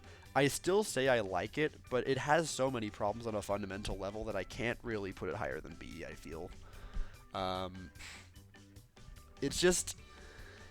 It disappoints me because the things that it does well, I respect it to such a loving degree, and I feel like that alone should put it into A tier. But the things it messes up are on such a fundamental degree that it just isn't intuitive and gives experienced players too much of an edge. Sky High Sundae. This one is a surprise. When I first rated this one, I'm pretty sure I put it into F tier. I am now going to say that I think Sky High Sundae is A tier, and I couldn't explain to you why. The only thing I can really point to is that I think the anti-gravity makes navigating that one middle section extremely fun, because you are free to go anywhere this is one of the only tracks in the game where you are not limited by where the road is. You can take any path you want, and that is extremely cool. And Sky High Sundae, despite it being... I thought Sky High Sundae would show up, and the layout, it was just like, oh, it's just another baby park at Excite Bike, where you just go in a straight line and you take a left turn. You go in a straight line and you take a left turn. And yes, that is what happens on Sky High Sundae. But there are tricks to make it more interesting. The freedom you have with just being able to go anywhere. And so, on top of all of that, it gives good races. I don't know how it does it, but it just does. And nothing about it feels like it should be as good as it is. But I have so many clips that get farmed on Sky High Sundae, and I couldn't explain to you why. It just gives extremely interesting races, and that's ultimately what I look for. I still can't say I'm a huge fan of the layout or anything. It has a lot of things that are problems, like the rail is just kind of weird. It doesn't... I wouldn't say it's good or bad, it just kind of is there, and it's just like... Why is that there? It doesn't feel like it's, again, not good or bad. It's just kind of like, just okay. But I don't know. I've said my piece on it. It gives good races. It's fun to. It feels almost like 7 gliding physics if it didn't feel so slow when you're gliding around on it. It's good. That's most of what I have to say. Paris Promenade. I still really like this track a lot. Also, why did I put Mario Circuit in S? That's not where that belongs. Let's put this down to A. That's much more where it belongs. Oh wait, it was A, and then I changed it. That's right. I changed the tiers, and that's why it was S. No, it's definitely A tier. I'll do some rearranging of the tiers here real quick. Yeah, this looks about correct. I'm pretty sure Paris Promenade's going to be in the top 10, which is the triple S. But I'll be ready to move it back down to S normally. It's a very fun track. It's kind of the most front-running track that I like. Like, you really do have races where it does feel like if you race the first half good, then you're pretty much guaranteed to have a top spot. But it makes up for it by just being extremely satisfying to drive, and I really like the risk and reward that comes with the faster path of giving up an item box for a slightly faster path. I don't really have much else to say about it. Toad Circuit, I'm going to put it exactly with Mario Circuit 3. I think I like Toad Circuit a little bit more because you have a little bit more dynamics with the path. Like, you have a longer... what am I trying to say here? The first turn is really satisfying to build purples on, and it also has more interesting cuts. It's just a good circuit track. I like it a little bit more than 3. I also like the height differential. It's all good. Choco Mountain is another S tier for me, I'd say. I can't... I have a very clear bias towards N64 tracks. This one plays well. Aside from if you get target redded on the glider, that's like the one thing I really think sucks. Like if you get target hit on right before the glider, you get the worst respawn point, and it's not the only track that has that problem. And it doesn't stop me from liking other tracks that have that problem. But it's just a really good track. I think I might even like it more than Calamari. Yeah. It's just a very satisfying track. I might be music biased here, because Choco Mountain is probably like the track in the game, like the single track in the game that I cannot feel negative emotions while hearing. Berlin Byways. I love Berlin Byways music, and it's a very fun track to race. I can only put it at the top of A tier. I don't have too much to say about it. I enjoy the route it takes a lot.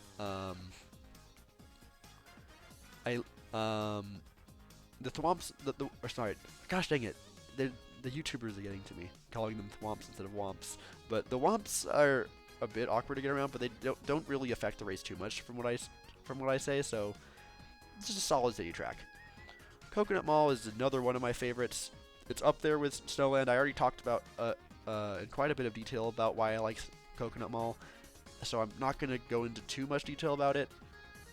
Tokyo Blur, I think, is the only city track I'm going to put into D tier. I liked Tokyo Blur quite a bit when it came out, but at this point, at this phase of the DLC, it very much is one of those tracks where I see it and I'm just like, I don't really want to play it that much. Like, it blends in a lot, and it also has its problems of being a pretty heavy front run track, and it's not particularly fun to drive either. Like, if you make a mistake on Tokyo Blur, you are not gonna recover from it not to any reasonable extent, but like, if you make a mistake, you're not getting a top spot. That is pretty much how that goes, unless you dodge, of course. That's always the caveat. Shroom Ridge. This is another really good one. I think I would put it, for now, I'll put it bottom of S tier. It's very fun. I like it more than Sydney, and I'm sure and right now everything's very top heavy, and I don't know how much that's going to affect things when I get to the actual base game tracks, because I think that with the base game tracks everything's going to get shifted a certain way, and I don't know entirely how that's going to be yet. But Shroom Ridge plays extremely well, It's the turns are very satisfying. Both shortcuts are extremely meaningful. It gives really good races, and it's just Toad's Turnpike if it was done well. That's the thing that I always point to. It's just it's just one of the only like actual like traffic tracks I really tend to like very much. And Berlin Bywise also has traffic, but like Shroom Ridge feels like the traffic is actually like part of the track a lot more, whereas Berlin Bywise is just kind of like, yeah, it's there. Sky Garden's good. I'll put it also with I think I'll put this one. I like it more than Sydney, so I'll put it up here. Sky Garden plays well. I love Sky Garden. I don't really have too much to offer. It's not like the original GBA Sky Garden. It's very different from the original GBA Sky Garden, but I feel like it has its own appeal, and I really like it. Ninja Hideaway is one of my favorite tracks. Do I like it more than Coconut Mall? Oh, I just barely think I like Coconut Mall more. Ninja Hideaway is I don't think I need to say. I don't think I need to even talk about Ninja Hideaway because I feel like everyone kind of, for the most part, respects that Ninja Hideaway is a really interesting track with all the different routes. So I'm gonna try to keep that one brief. I don't think I need to go into too much detail. As always, if there's any questions in chat, feel free to ask away. GBA Boo Lake, sadly one of the weaker GBA tracks. I don't know what it is, but I can't really feel like I get the hang of this one. It has that thing that a few Mario Kart 8 tracks do, where there's a ramp that leads into water. And the thing about those is that unintuitively, it's better to drift off of those ramps and release the turbo underwater, and that never feels natural. And I dislike the way that it feels. Besides that, though, I really do like Boo Lake quite a bit. It has one of the most difficult turns in the game, and I appreciate the fact that I really like when these newer tracks are adding turns that are actually hard on 150 instead of just the ridiculous one. Like, any track that requires brake drifting, even outside of 200, I think is good. I think that's a very good addition to have. I'll put it above Waluigi Pinball. I don't know if it deserves A tier, and I'm pretty sure I'm gonna move some stuff around. And you know what? Actually, I'll take the liberty right now. I think that's about where things should be, hopefully. Rock. Ooh, okay. So I feel like Rock is a C tier. It's about as middle of the road as it gets. I kind of find myself gravitating towards it a little bit because it's new, but I really don't think it's anything special. It's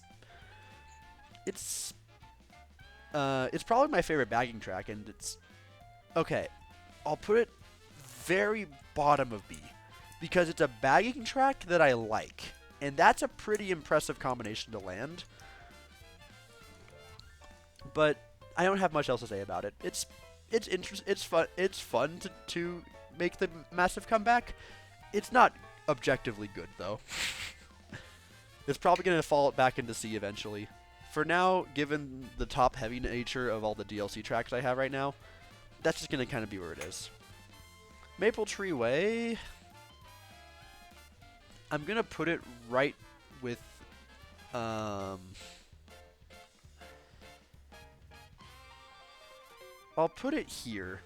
Maple Tree Way is a very good track. I never particularly liked Maple Tree Way that much. It's a very pretty track. I like it a lot. I like how they really made it work in this game, but it's not one of my favorite tracks of all time. It's good. I like it a lot.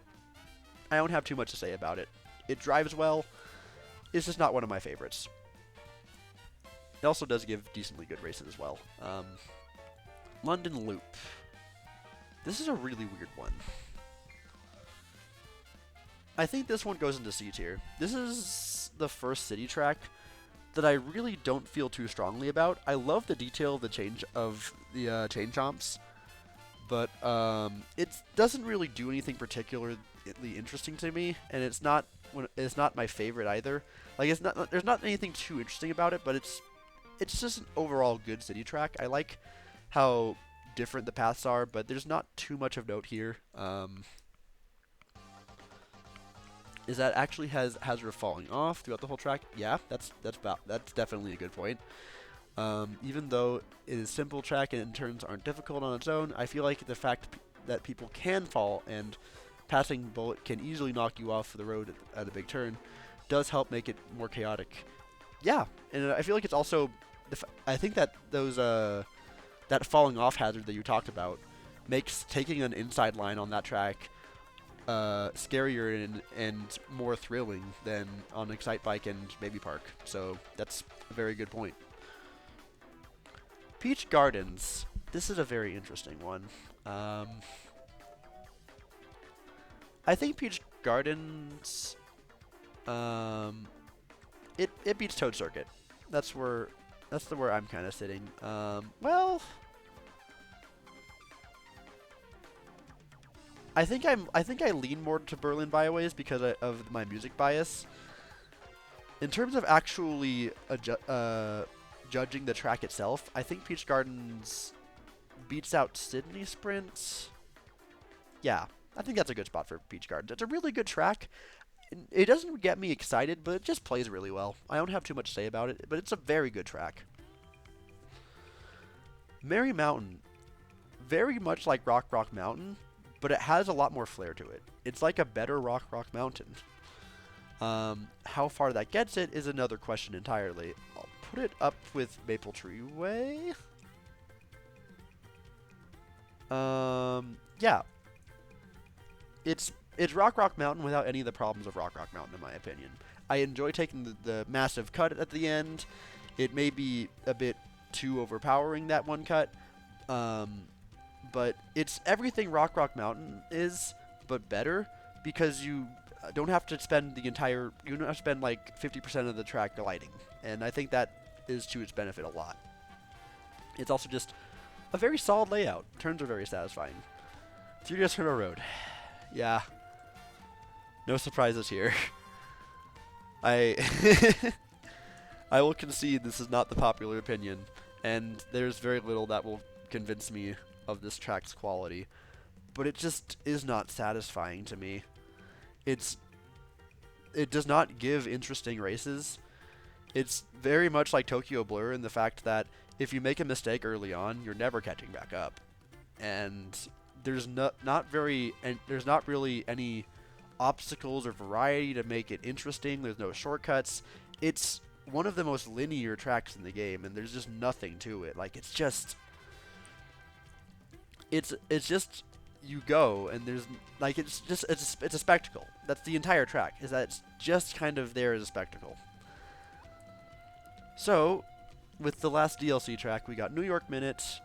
This is going in C tier with London Loop. Very much middle of the road. I don't ever get excited for New York Minute, but it's a cool track. It's cool. It's not anything amazing, but it's enjoyable. Mario Kart Stadium. I do not like Mario Kart Stadium. Do I? No. I do dread when Mario Kart Stadium gets picked. I dislike the way that the glider section works. I feel like this one's much more personal preference than anything. With Mario Kart Stadium, I just feel like I get stuck in packs. Like, the road kind of just puts, like, you get stuck in the pack in Mario Kart Stadium, and you never see the light of day. Like, it's so hard to break through a pack on Mario Kart Stadium. And the tech that's here is not tech that I feel is intuitive, and it's not really too fun. It's also just a very basic track that's not too interesting. We also have Water Park, which has the exact same thing I mentioned with Boo Lake, where you have well, okay. I don't have as much I dread about Water Park, because Water Park, it's given me some good races. I'll put it at the bottom of D tier, but I don't like it. I don't like jumps that just lead into water. That one's probably the most natural feeling of the bunch, and it's the most inoffensive of them all. So it gets bottom of D tier, but it's not one of my favorites. It doesn't really do much. Sweet Sweet Canyon. This is a track. It is certainly a track. Donut's good, but it's so... I don't have any thoughts about it otherwise. Like, probably the most forgettable... Well, is it the most forgettable? It very well might be. It just doesn't feel like it has a place to me. It doesn't really know what it wants to be.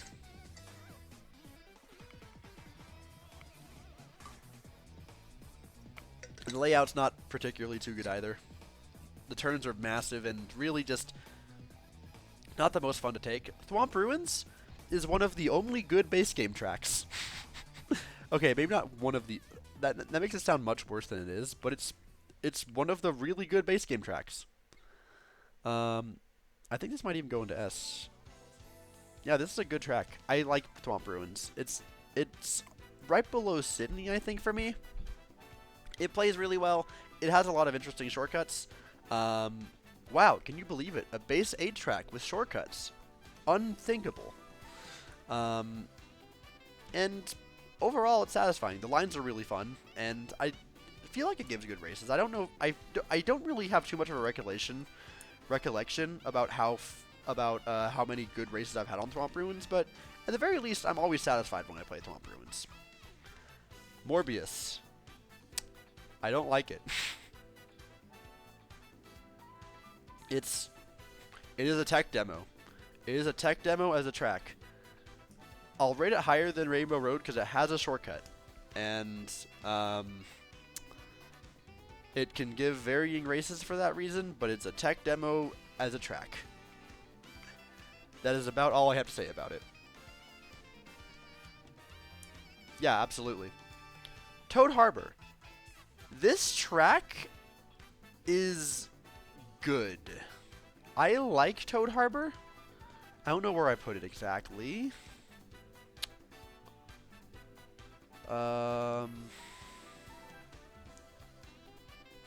Sky Garden. I like Toad Harbor quite a lot. It's extremely satisfying to drive, and there's not too much like that's interesting about it. Like, there's a lot of the track that's barely used, but it plays well, and the lines are extremely satisfying.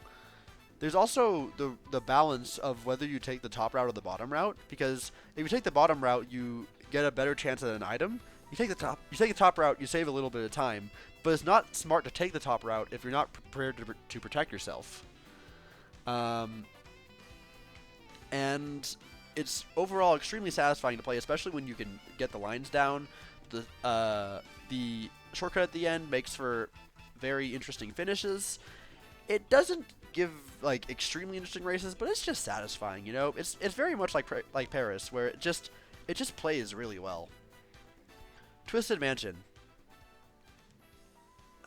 I don't have enough of a problem with this track to put it into F tier, but I don't like this track. There's not. I can't tell you what it is about it, but it just doesn't feel like it. It just isn't. It's partially because I have a curse on this track that I just never do well on it. Or when I do, it's like hilariously undeserved. But it just doesn't. I never feel satisfied with a race on Twisted Mansion. I always dread going there, and I always am happy to be out of there, or demoralized from having raced on it. I can't point. I don't have enough of a thing, of like a singular thing I can look to and point at and say this is why it belongs in F tier. But I never feel satisfied or enjoy racing it. And it's also hella common in Clan Wars, so RIP me. I don't know if I'm going to stay doing competitive stuff, but it's been fun, just dipping my toes into it. Shy Guy Falls is certainly a track that exists. I don't have anything to say about it. I like the shortcut, but other than that, nothing about it particularly stands out to me. The waterfall is, again, everyone always talks about the waterfall. The waterfall is a spectacle. It's very much... It's exactly what I was describing. It's exactly what I was describing. I have a problem with the Mario Kart Wii Coconut Mall with, where the routing is entirely just kind of tilting your stick and picking where the boost panels are, and not fun. It's a cool set piece, but it's just like it's not fun to drive because, as I said, Mario Kart 8 tracks are at their best when you're constantly doing something, and I don't feel like I'm doing something when I'm driving in a straight line with a moderate angle tweak to hit the boost panels. And that's like half the track. So Shy Guy Falls top is like it's there. Sunshine Airport. I have a problem with Sunshine Airport. I like it more than Water Park because there's at least some fun things to do here. But this is another one of those tracks where there's unintuitive tech. Where if you know what you're doing, you are just going to front run, and no one can do anything about it. And that is just the way that it is. And I dislike that.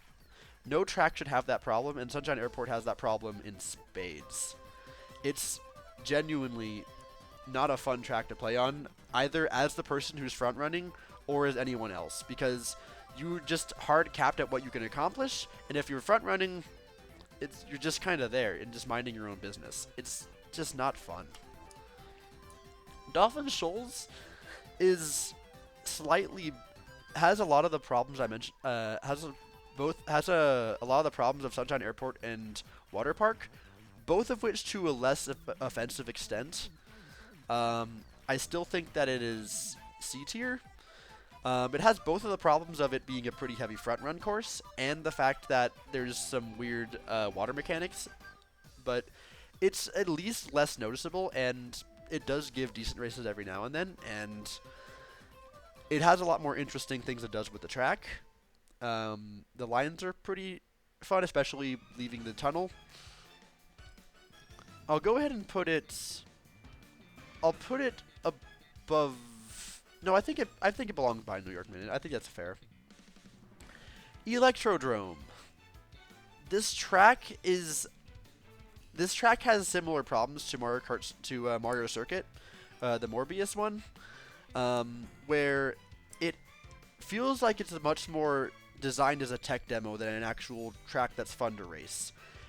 It's better than what I gave it credit for back when I originally made a tier list. Especially as I've been doing Wars, the split path actually does feel like it's moderately interesting in a war setting. But outside of that, it's so slow paced. There's so much time where you spend just driving in a straight line, and I'm going to once again point to what I always say, is that Mario Kart 8 tracks are at their best when you're doing something, and you're not doing something for a large chunk of Electrodrome. But it's okay.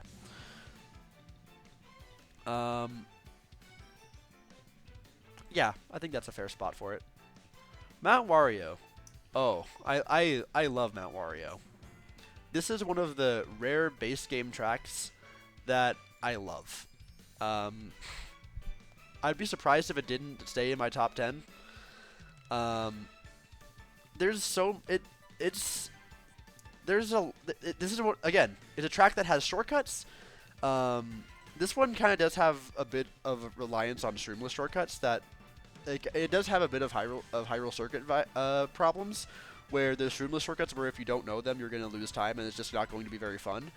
But they're more intuitive than Hyrule Circuit and less hard to pull off, and as a result, more fun. And there's also plenty of other ways to catch up beyond that. It just plays really well and it's extremely fun. I also just really love the snow and skiing aesthetic. Cloud Top Cruise is yet another track that exists. I think I dislike Cloud Top Cruise enough to put it into D. Yeah, the more I think about it, there's not really anything going for Cloud Top Cruise. It doesn't have very many problems, but like Tokyo Blur, there's not really anything to look forward to in Cloud Top Cruise. You spend so much time in a glider. There's barely a shortcut at the end, but it's shroomless and doesn't even save that much time. It's the Mario Kart 8 wimpy type of shortcut that exists just to exist, to say that they have shortcuts, but it's not hard and it doesn't add anything, and nothing about the track is particularly fun to drive. That's about all I have to say about it. Bone Dry Dunes is... I like it enough to put it into B tier. I have lukewarm feelings about it. It's a fairly fun layout to drive. The physics I understand a lot of people have a problem with. It never bothers me too much, but I understand that that is a barrier to get over. I don't hate it. It's a lukewarm track. It's fine. I like the shortcut at the end. I like the dirt cut at the end, especially the way that you have to get through the little bone fence at the end. Like that's a cool little thing that I feel like works pretty well. Other than that, yeah, it's just kind of a track that exists, like a lot of them in this game tend to do. Bowser's Castle is much more of the meh it exists track. I don't have like anything to say about this track. I like the end shortcut, but like everything else about it just kind of feels like they're just kind of, the obstacles don't feel like they add too much. They just kind of are there. It's kind of doesn't really follow any real pattern.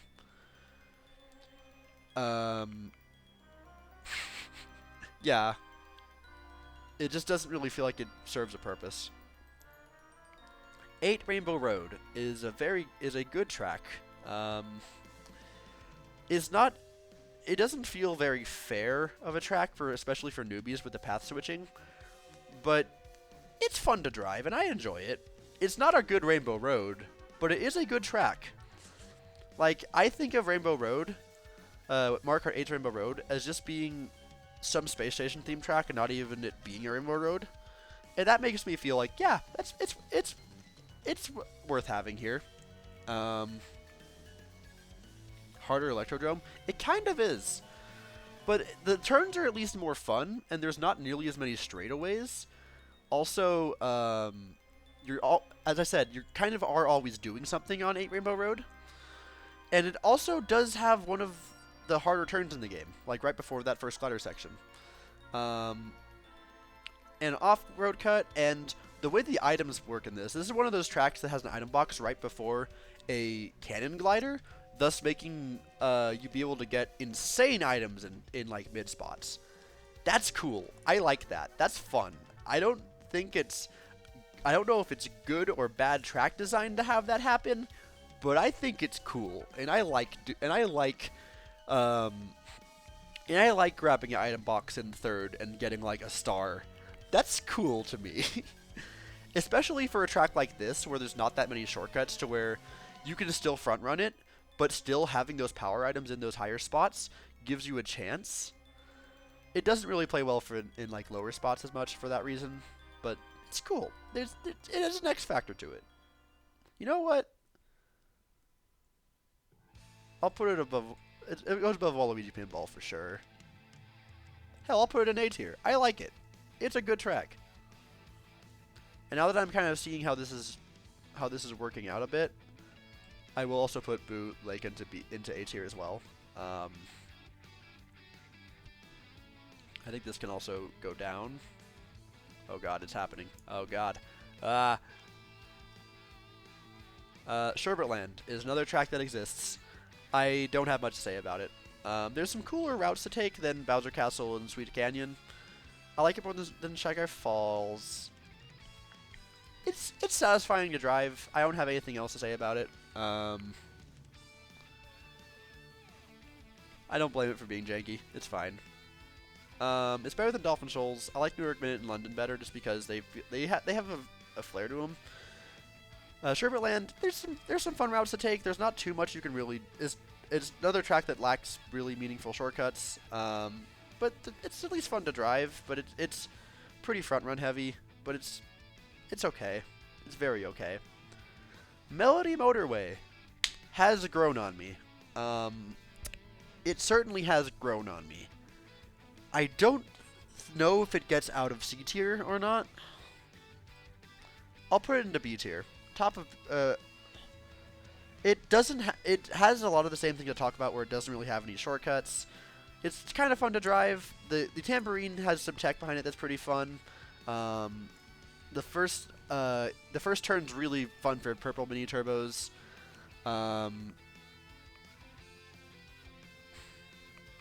Wish I had more color options. What do you mean by color options? Which track are you talking about? You lost me a little bit. Oh, you mean for a tier maker? No, I got you. No, I got you. I understand. It's yeah. It's good. I like it. There's not too much to like about it, but it's okay. It's grown on me. Yoshi Valley. This one's a strange one. I feel like I have stronger feelings about this one than everything in C tier, but I can't tell if it's good or bad feelings. Because on one hand, it's a pretty heavy bagging track, and I never like getting bagging tracks too much. But it's pretty fun, and I have N64 nostalgia, and there's different reasons to go to different routes besides the canon one.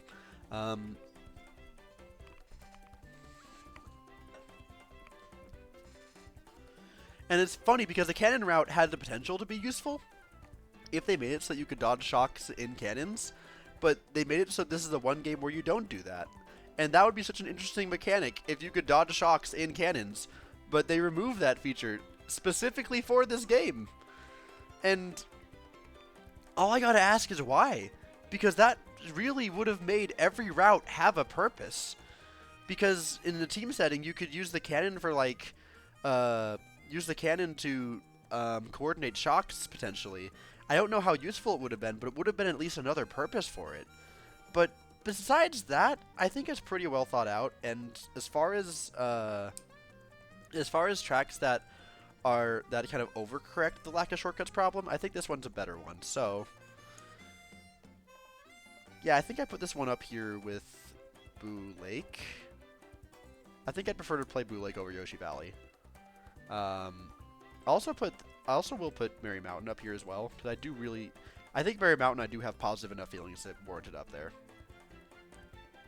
I'll put Yoshi Valley down to here. I think that's a good spot for it. Tick-Tock Clock is another track that exists. I don't have any strong feelings about this one. It's another one of the really boring ones. I think that putting it right, yeah,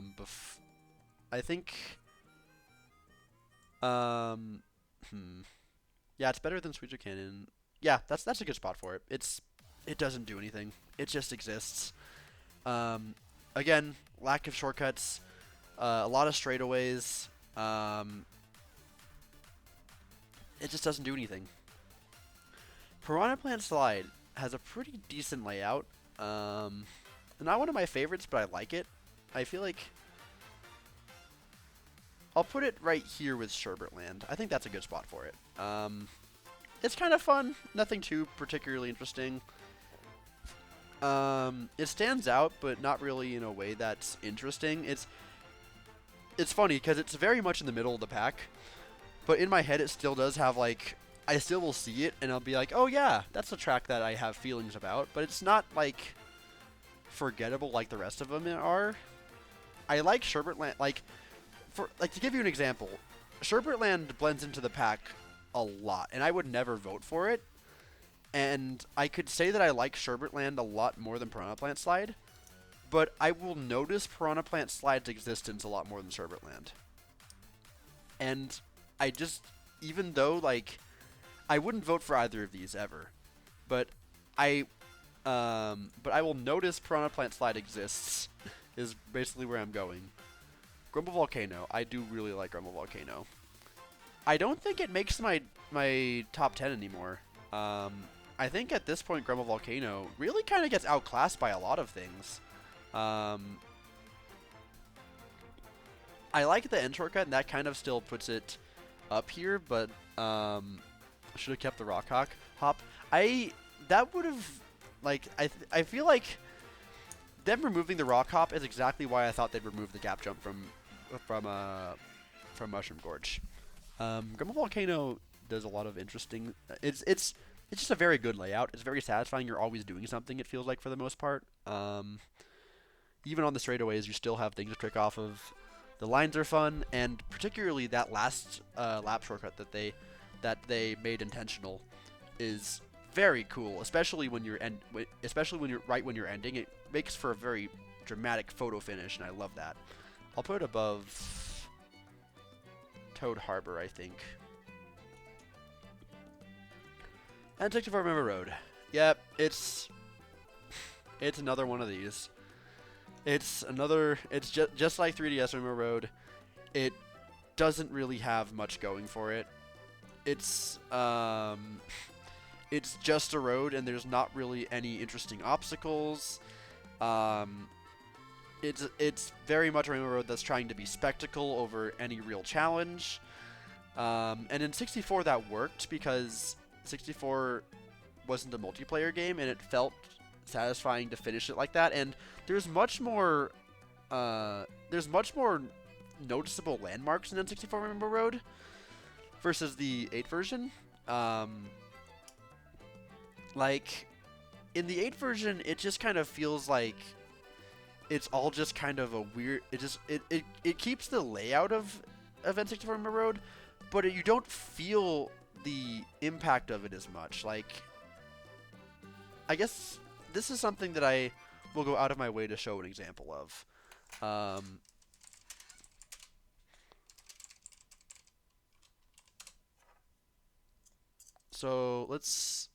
So particularly, N64 Rainbow Road has a lot more forgettable parts to it, but N64 Rainbow Road was the first one to have this massive leap, or not leap, but massive like dip in the ground where it goes super far down, which is really cool, and it's probably the most intense that's ever felt, because in this game the camera doesn't adjust as you're going downhill, so you really feel the elevation of doing that. This particular, there's not too much to notice here, but you get this sort of down angle as you kind of come into this section here. And if we can get a turn here, you get a chance to really see this turn you're about to make and how pretty it is. Like, you get to take in the road a lot more in 64. Like, you really get to...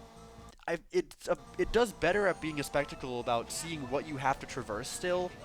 It's good. You get to the top of this star section. This is probably like the one section I remember being particularly boring, but this is kind of the spot where you see most of the lights, so it makes sense for this to be here.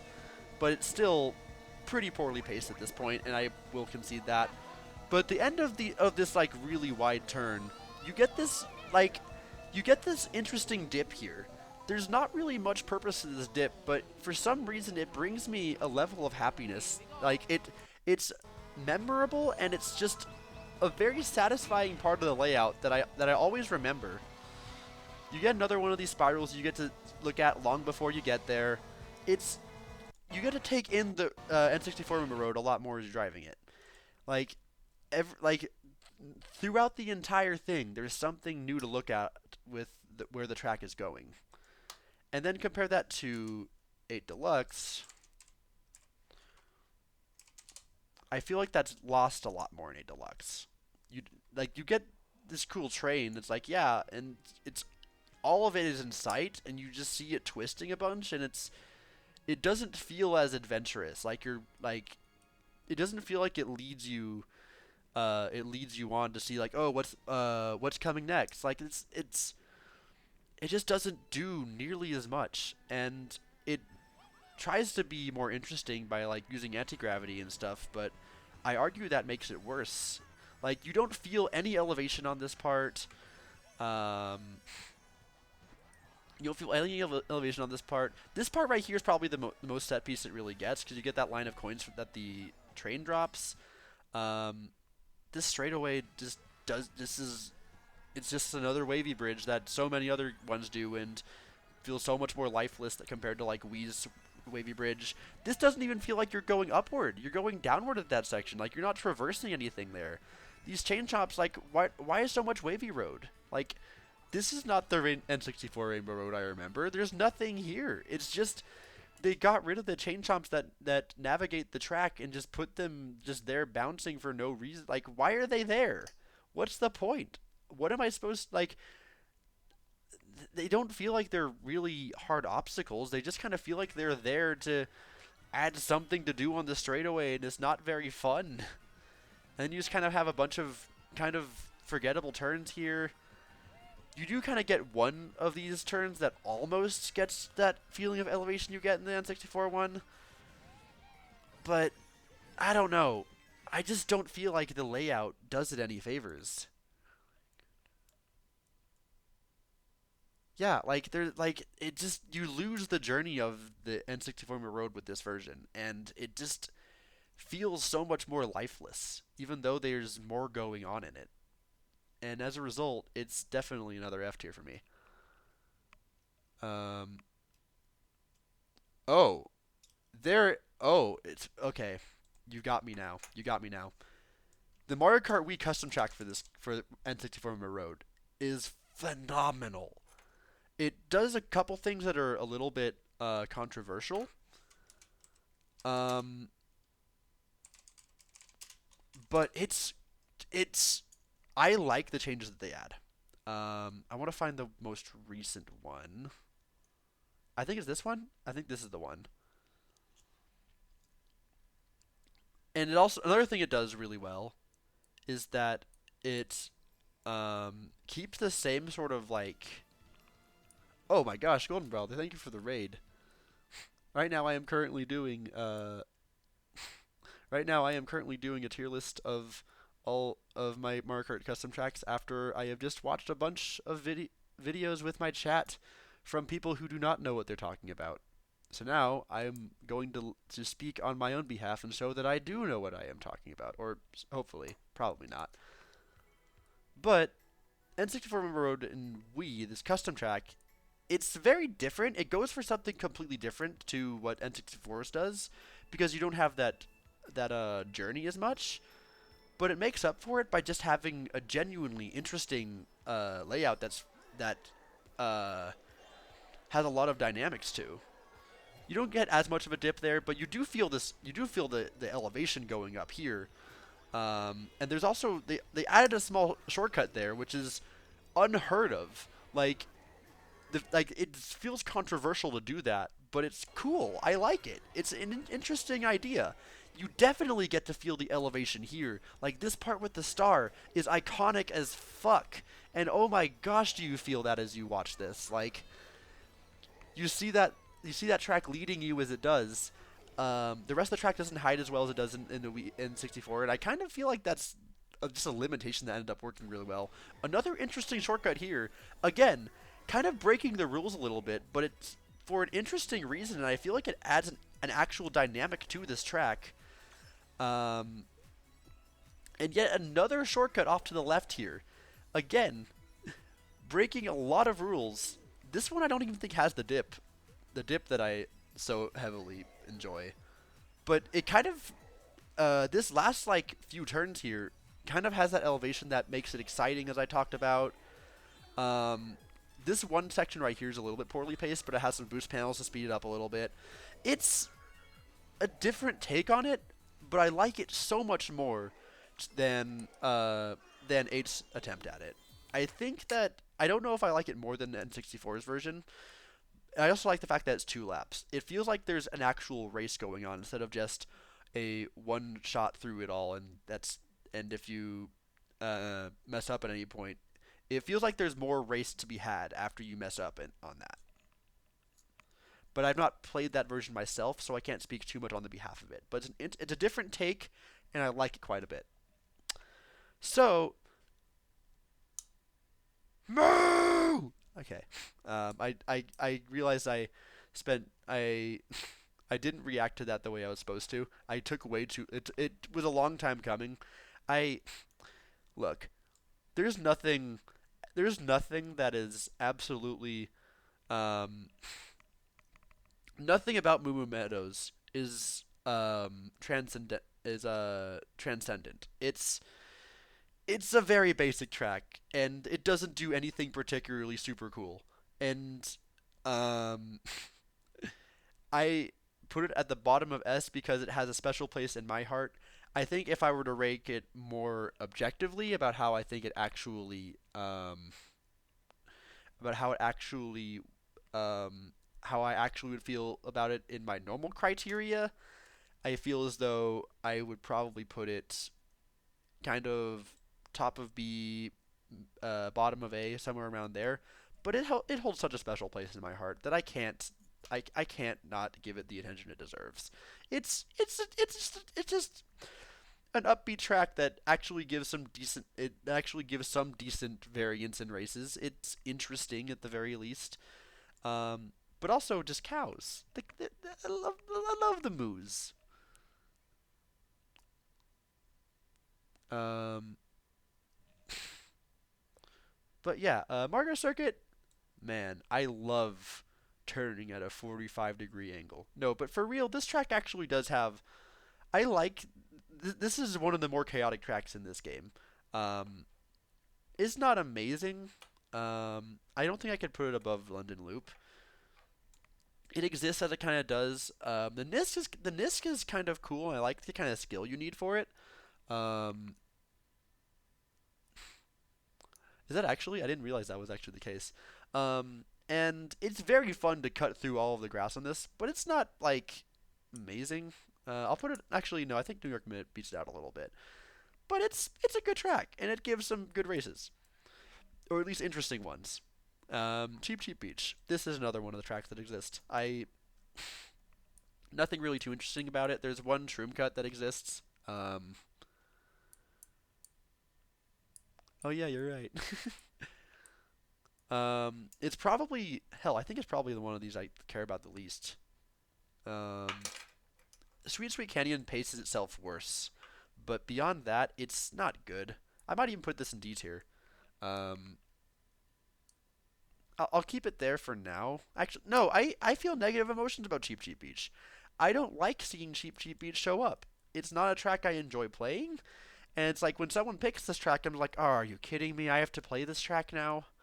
Like, there's nothing wrong with it. There's nothing fundamentally wrong with it. I feel like it kind of even gives decent races even. I'll put it above Tokyo Blur, but it's not one that I ever look forward to seeing. Um, Sweet Sweet Canyon also getting demoted to D. Um, Toad's Turnpike. Yep, we're here again. Um, we are here again. Um, I'm not gonna put it lower than N64 Rainbow Road because Toad's Turnpike. I feel like with N64 Rainbow Road, I expected something and I was disappointed by it. With Toad's Turnpike, I don't really know what they could have done better. Like, I just don't think this was the right choice for this game. In N64, Toad Turnpike's actually a little bit interesting, I feel, because I feel like the road is a lot more narrow, and as a result, it's a lot harder to actually avoid the traffic. But I don't think that that would have been suitable for this game. I just think that Toad's Turnpike wasn't the right pick for this game, and that's just kind of how I feel about it. There's not really a way that you could have made it interesting. It is just figure eight circuit, but if there was traffic, and that doesn't nothing about that can work. They certainly did try to do some interesting stuff by making the anti-grav sections and the cars you can trick off of. It does not help it.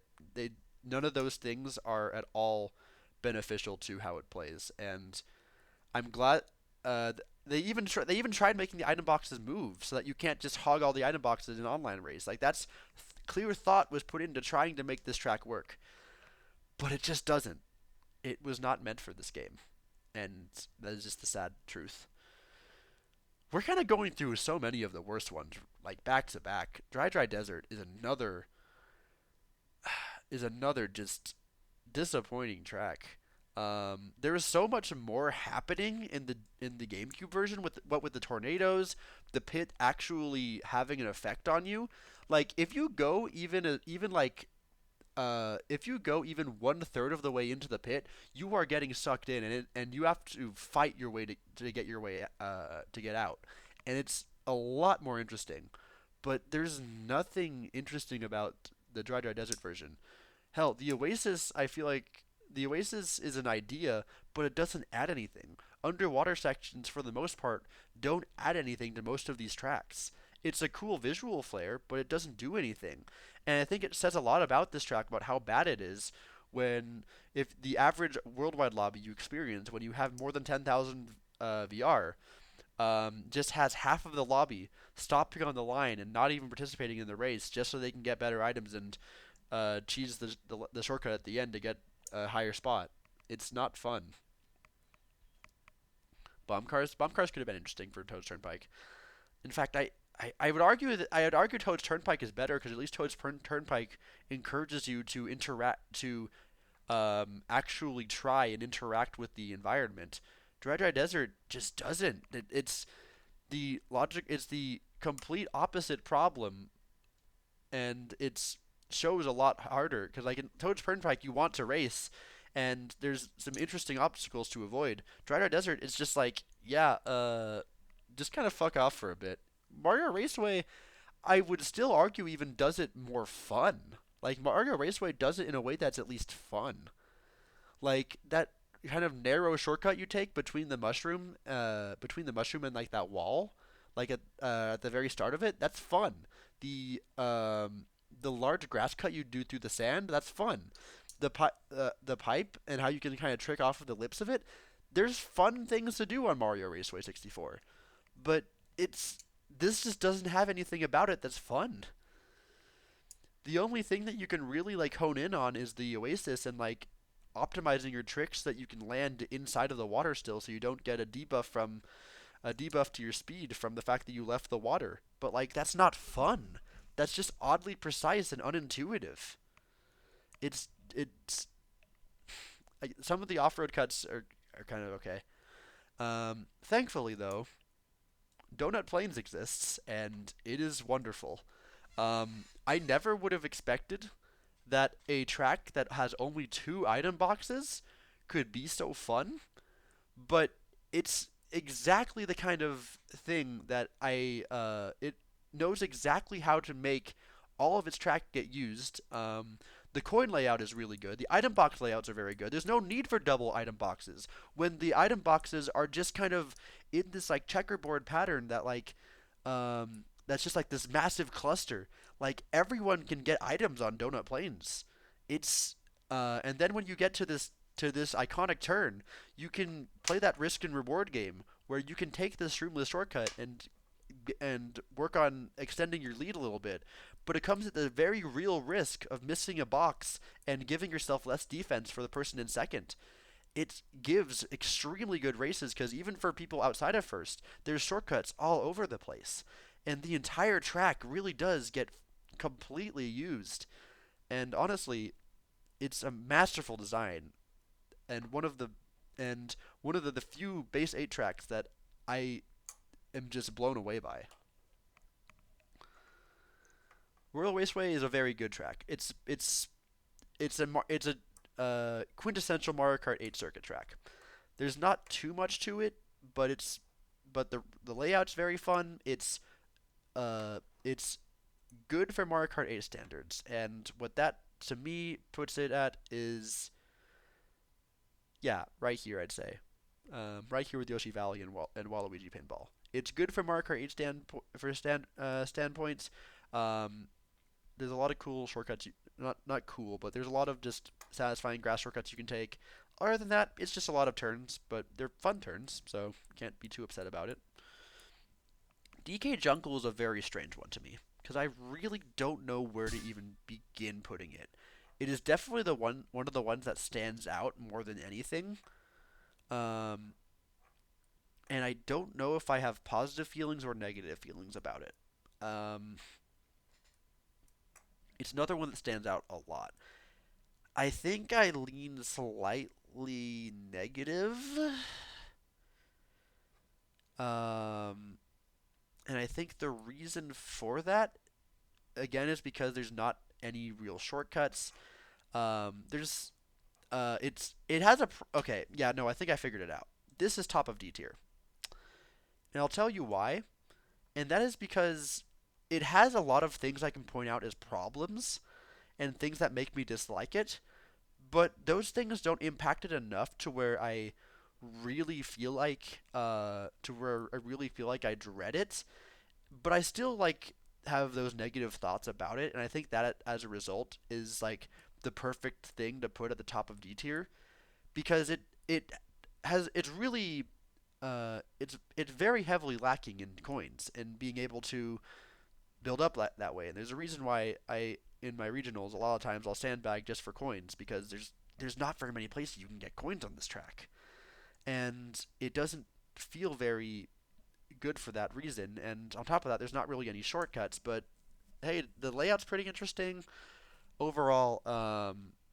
Layout's pretty interesting overall. I There's a lot of things about this track that I enjoy doing, but I it has a few problems, and the fact that I can point to those problems um, kind of makes it not immune from D tier, sadly. As much as I feel like I almost even like this track more than a lot of tracks in C tier, but I can more easily pinpoint actual problems I have with it, which is weird. Um, Wario Stadium is another bad track.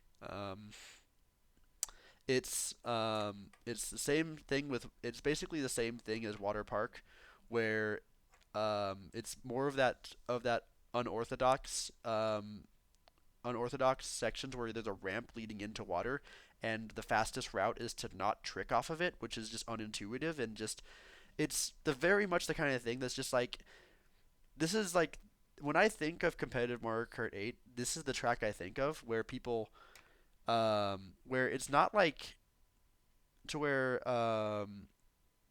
this is a track that people pick to gimmick you. I feel like it's not a track that really feels like um, it rewards good fundamentals. It just kind of is, um, and it's not fun to race against. And in wars, it's kind of hectic and not very and not and really chaotic. Um, so coins increase your top speed. It's not incredibly noticeable, but they increase your top speed. So that and I kind of like coins because they give you an incentive to explore slower routes a lot of the time.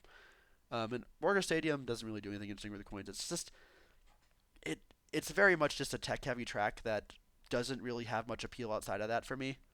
Um, it's very nothing. It's very nothing. In DS it was kind of cool. It had some stuff to it, but the additions they added in eight um, don't feel fun. Um, yeah, I think that's about where things lie. I think it's no, I think yeah, that's the spot for it. That's the spot. Um, Cheeseland. Look at how they massacred my boy. Um, I still put it at the top of F tier because um, for what it's worth, the track itself is fun to race, but it has way too much dry desert syndrome to where it doesn't feel like anything you do really matters that much. Actually, no, I can it can at least go above Twisted Mansion. Um, yeah, it is it is one of the baggiest of the baggiest tracks. It's very much Dry Dry Desert where you start the race and you see six Waluigi Wigglers staying at the start line, waiting for everyone else to get a head start so they can get hog the power items, and then blow through the entire course and not participate in the race. Um, and it didn't have to be this way, and I also have the problem of Cheeseland being in this game. For me, to me, Cheeseland in this game is to me what a lot of people, what Sky Garden is to a lot of other people. To where I miss the GBA version of this track and the cool things you could do on it, and how this track no is feels like it's entirely its own thing and not as fun because of it. And again, at least I can say the track itself is fun to drive, but it still does not escape D tier for me. And I think that's a very good spot for that. Wildwoods, this was another one that I used to really love. Nowadays, it's C tier. I don't know what I used to see in this track that was like this is so cool. Um, it's pretty standard, all things considered, and I don't know if I put it at the bottom of B or the top of C. But it doesn't really. There's not really very much to it that I like. I feel like it's. I'll put it at the bottom of B because I feel like it has positive design attributes that I appreciate. I like the fact that at the start there's the split path where there's the faster path that's more narrow and the easier path that's wider but also has coins. So it's again one of those courses that has a split path that there's actually a reason to take different routes, and and in a team setting that also is really good. The final turn on that slide is really fun. The shortcut's very meh, but it's just solid. It just has positive attributes. There's not too much about it that I can really say like this is a really good track, but it's good. I can't really say too much else about it. I also realized that I ran out of oh wait, I've not ran out, but I can put that back on. Animal Crossing is another track that I'm very just middle ground on. It has a very nice flourish to it. I like the shortcut. I like a lot of the dirt cuts you can take. People are always like, oh, I hate winter version. Like again, very similar to Bone Dry Dunes. I don't notice the physics that much more. It gives good races, but it's just another one that just exists, and I don't have any too strong opinions on. I get annoyed racing this, particularly in a close pack, because the person right in front of me gets all of the balloon item boxes, and that just is annoying. It's just a mild feeling of annoyance that I associate with this track. But other than that, the layout's fun. It gives good races. I've had some fun races on that track. Neo Bowser City is another track that exists. I think I'm gonna put it on the lower end here. I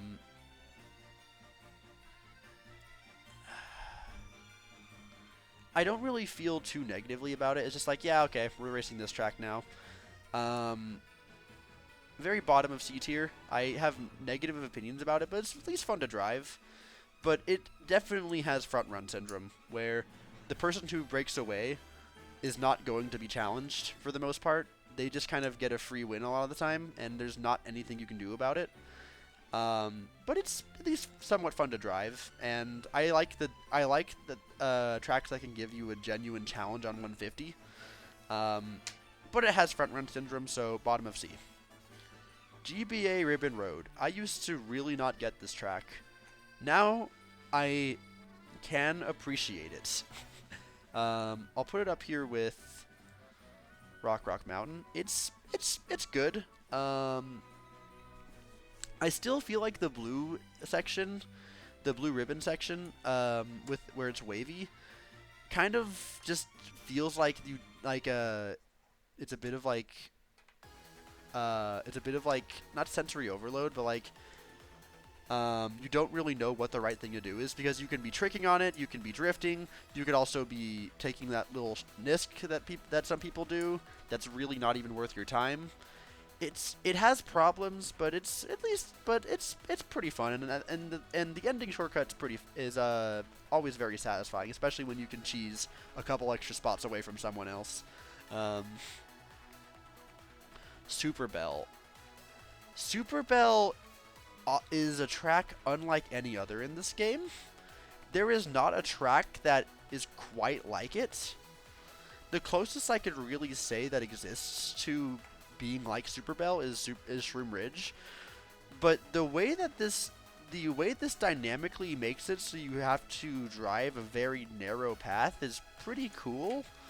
I have my problems with it. It doesn't always play very well. It's particularly if you ever want to take the top path, and someone activates a star. Like, the fact that you can get hit by the fact that you just decided to land on top of one of the trains is very dumb. But it has a unique experience that's unlike any other track, and that I feel like is deserving of at least S, because there's not really a very easy comparison to make to it. It's a very interesting track. It plays well. I don't know if I can put it in S tiers. I'm actually thinking about it more.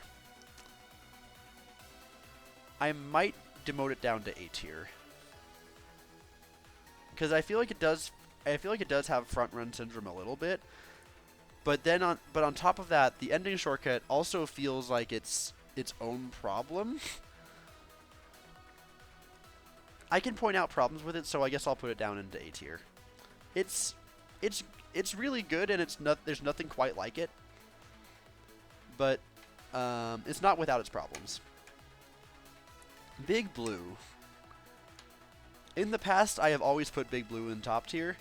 I don't know if I feel the same way about it these days.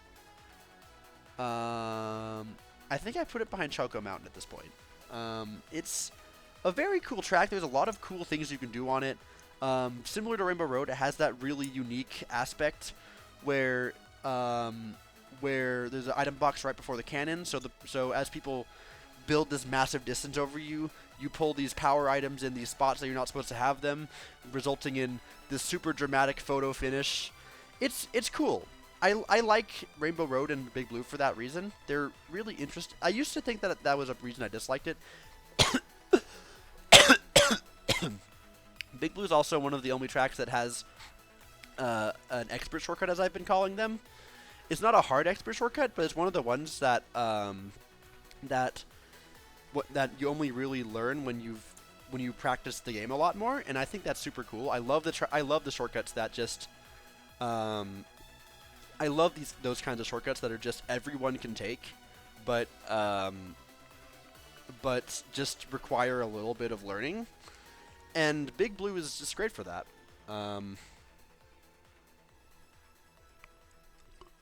Sorry, I'm gonna drink some water real quick.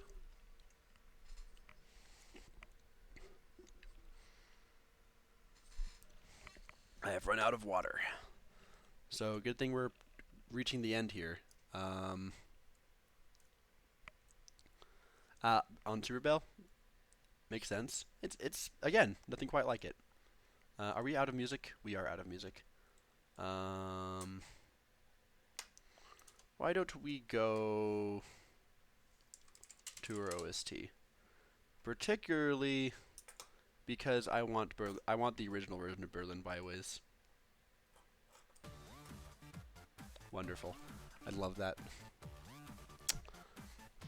Alright, Yoshi Circuit. Very similar to Royal Raceway. It's just another quintessential Mario Kart 8 Deluxe track at its best. Like a normal Mario Kart 8 Deluxe track doing its best. And it's very fun. I especially do like the Nisk. The Nisk is more fun than even the Double Dash. I thought that as I went to MagFest and I played Mario Kart Double Dash for the first time in forever, that I'd go back and be like, oh, I missed this version of Yoshi Circuit. No, Mario Kart 8 Yoshi Circuit kind of lives up to it. Like, sure, the tunnel shortcut's missing, but it makes up for it with its own with the Nisk, and I think the Nisk is just as very, very close to as satisfying as the tunnel, and unlike the tunnel shortcut, it actually feels like it's worth it, and that's very fun to do correct, and that's very fun to master and to get good at. And the waterfall shortcut's its own thing that's very fun. It's just overall, like, it's just extremely satisfying. I'm very pleased with how Yoshi Circuit plays. I think it even goes into A tier. Maybe even S? Do I go into S with it? If Peach Gardens could be an S, it can definitely be an S. I think that Peach Gardens also needs to be demoted, though. I think Peach Gardens is, like, top of A. Yeah, because it's very much like Super Bell Subway. It's very comparable to Super Bell Subway, where it has, it's plays unlike any other track.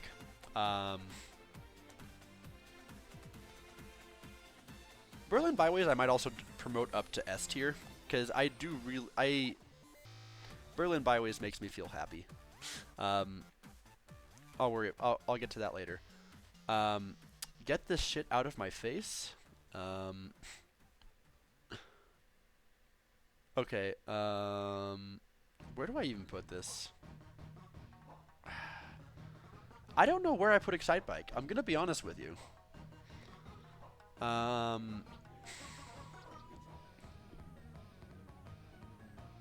feel like Excitebike at least gives interesting races, and that's about as much as I can say for it. It can give moderately interesting races. Like, you can have things happen in Excitebike where suddenly a play gets made, but like the play is not very interesting if the play is the exact same play every single time. Like, you get a mushroom and you pass someone on the grass, and that's about it. Like, it just doesn't. It's just not interesting. Hell, I think that makes it worse than Wario Stadium. It's not. It is not Excite. It is not Excite at all. Dragon Driftway is another one of the quintessential like Mario Kart 8, like regular Mario Kart 8 tracks just being good Mario Kart 8 tracks. Put it up there with Royal Raceway. It knows how to be a good track, and it lives up to Mario Kart 8's mechanics pretty well. That's about as much as I have to say about it. It's another lukewarm track. Mute City is another track that is another track that I would always put into S tier. I don't know if I can give it that same benefit once more. It plays really well. I feel like you don't really use the full real estate of the track, especially in the first part. And I still do like a lot of things about it. So I think it's still up here with... it's still up here. I don't know where exactly. I think I put it right above Toad Harbor here. No, I think I like Toad Harbor more. I think I've built a personal preference towards Toad Harbor, and I couldn't tell you why. It just is fun. But yeah. I'm going to have to upgrade a lot of things to Triple S, because my Triple S I always like to have as my top 10. Wario's Goldmine, I still stand by that it's disappointing.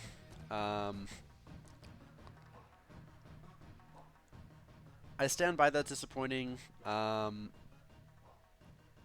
It's better than. It's disappointing. It's overscaled. That at least it feels overscaled. I don't even think it is. It just feels like it is because of how the anti-gravity affects it. The sharp turns that I think of with Wario's Goldmine don't really feel like they happen anymore. I do like that you can still do that trick by taking the inside line after the dip. The dip's pretty cool, but I don't know. There's not really an appeal to Wario's Goldmine, I feel, anymore with Mario Kart 8, and I can't really put my finger on why. It's just not much to really go on. SNES Rainbow Road, it exists. I'll put it here with Neo Bowser. I don't really feel too much emotion on SNES Rainbow Road. The one thing I can always point to is the fact that SNES Rainbow Road, it's very much that same front run feeling where it feels like, oh, once you've made a mistake, your race is over, whether it's your fault or not, and that's never fun. But at least it's interesting, unlike unlike N64 and 3DS Rainbow Road. But that's about as much as I have to say about it. Yeah,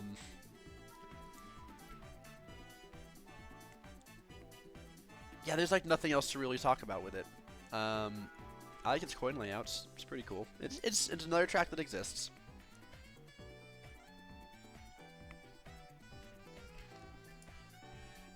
Alright, Ice Outpost. I used to be really keen on this one. I used to really love Ice Outpost. Nowadays, it's another track. Ice Outpost lost its appeal on me. I used to really admire the Streamless shortcuts and how they're actually like I feel like I can still say this, that they're a lot of the Mario Kart 8's the ideas for Streamless shortcuts taken to their best, to where they actually are kind of difficult to do, and they work that dynamic the best because they actually are genuinely challenging to do a lot of the streamless shortcuts here, and but they're not oppressive because they save barely any time at all, and I think that's a cool dynamic, but it just needs a little bit of extra flavor. It still has a bit of front run syndrome, and it also kind of has Electrodrome syndrome, where it feels like you're spending a lot of time on straightaways. And Mario Kart 8 tracks, as I have said throughout the stream, are at their best when you're constantly doing something. And Ice Outpost, you're not really doing something on a lot of the track.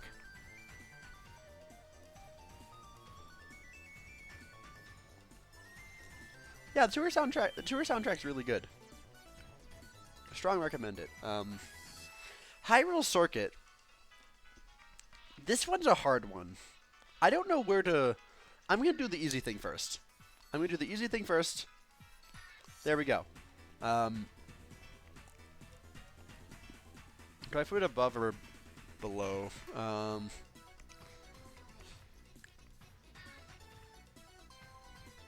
There's more of a reason to Baby Park existence, so it gets higher. Hyrule Circuit is weird, and I don't know how I feel about it. I no longer dread getting this track as much, but I feel like very similarly to Cheese Land, I just have to point out its design problems. So I think I dislike Cheese Land much. I dislike Hyrule Circuit less than Cheese Land. I enjoy racing Hyrule Circuit for the most part, and its problem is more easily solved than Cheese Land, which is that if the players are on an even playing field, Hyrule Circuit plays well. But the problem comes when you get those mixed lobbies where there's some people who know what they're doing and some people who don't. Then you end up with this weird like two-pack dynamic where some people are breaking away and going absolutely nuts, whereas the other people who don't really know what they're doing just kind of are spending the entire race playing catch-up and never actually catching up. They're chasing a ghost that they never get to see again. But when you actually play Hyrule Circuit in a competitive setting, it plays pretty good. I'm not gonna lie. I've come around on this track quite a bit. It's not terrible. I've enjoyed time trialing it a little bit. I don't see myself doing the NISC in regionals just because I feel like it's I don't ever see myself picking Hyrule Circuit in regionals. I might, depending on the lobby, I could see myself doing it, but like for the most part, I see myself purposely avoiding it just because I want to stay on the same playing field. And as a result, like, that's not a decision I should have to make, you know? I shouldn't be rewarded by being in first by getting to know this secret shortcut that no one else really knows how to do. It's not good design. Which is too bad because, I mean, it's not, okay. Besides, like, I wouldn't even say it's too bad because there's not too much about the track that I really like anyway. But that problem puts it in a D tier instead of a C tier. So, I think that's all the tracks. I will quickly make some adjustments so that my top 10 shines through. 1, 2, 3, 4, 5, 6, 7, 8, 9, 10. Alright, and then for S,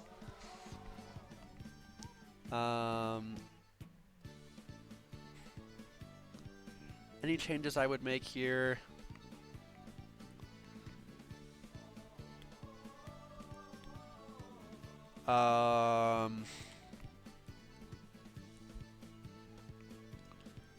I think this is about what we're looking at. Is there a track I would sacrifice to put Toad Harbor into my top 10?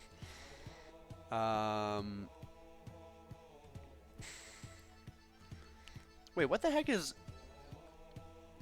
Royal Raceway doing all the way in B tier? Okay, let's do some slight balancing act here. Royal Wasteway deserves better than B tier. It's definitely A tier at least.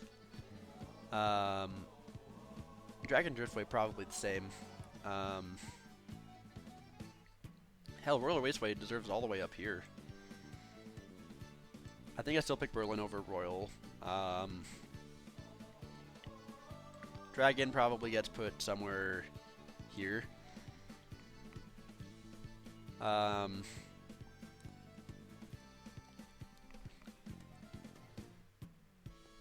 It is nearly 2 a.m. for me, yeah.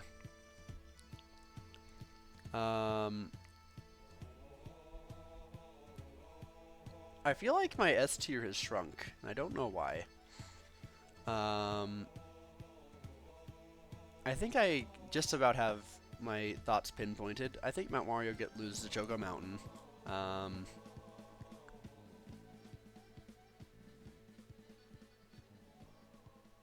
Yeah, that looks like a pretty concise list there. So, thank you guys for tuning into my stream. It's nice to go back and to update all this. I enjoyed this all quite a bit. I'm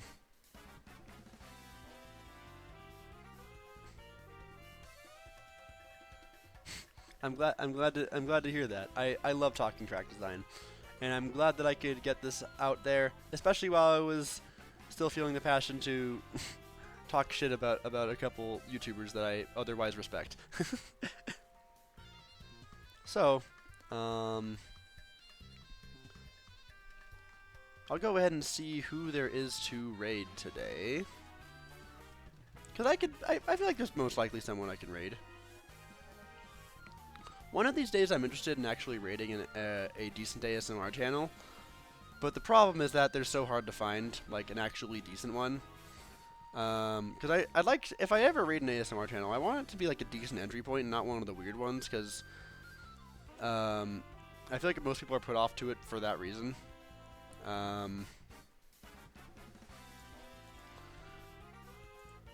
And they can be pretty hard to find. But why don't I take a look at who's around?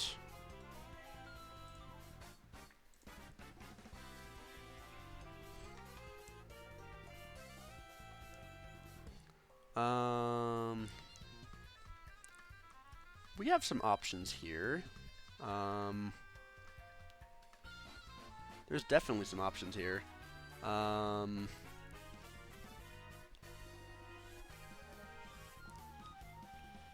Who do I raid here?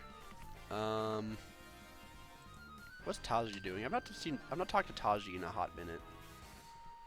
He's a pretty fun guy. I liked him. I don't know what game he's playing. Oh, he's playing a DBZ game. I'll pass.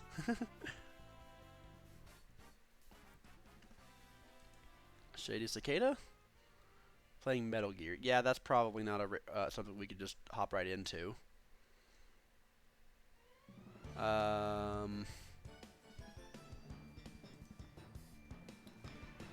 Let's raid Paper Box House. He doesn't have too many viewers, and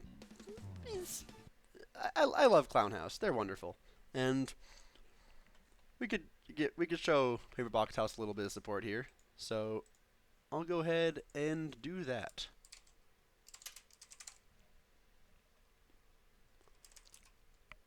You guys know him. You don't need me to tell you who Paper Box House is. Eggman extraordinaire. Every Sonic fan dub, you can guarantee he's going to be there. One of the funniest guys, I swear. So let's go ahead and do that. Thank you guys for tuning into the stream. I hope you guys enjoyed watching me talk shit about Mario Kart tracks for 4 hours. Because, wow, I certainly can go on about Mario Kart tracks for 4 hours. It's wonderful. Alright. You guys have yourself a nice night.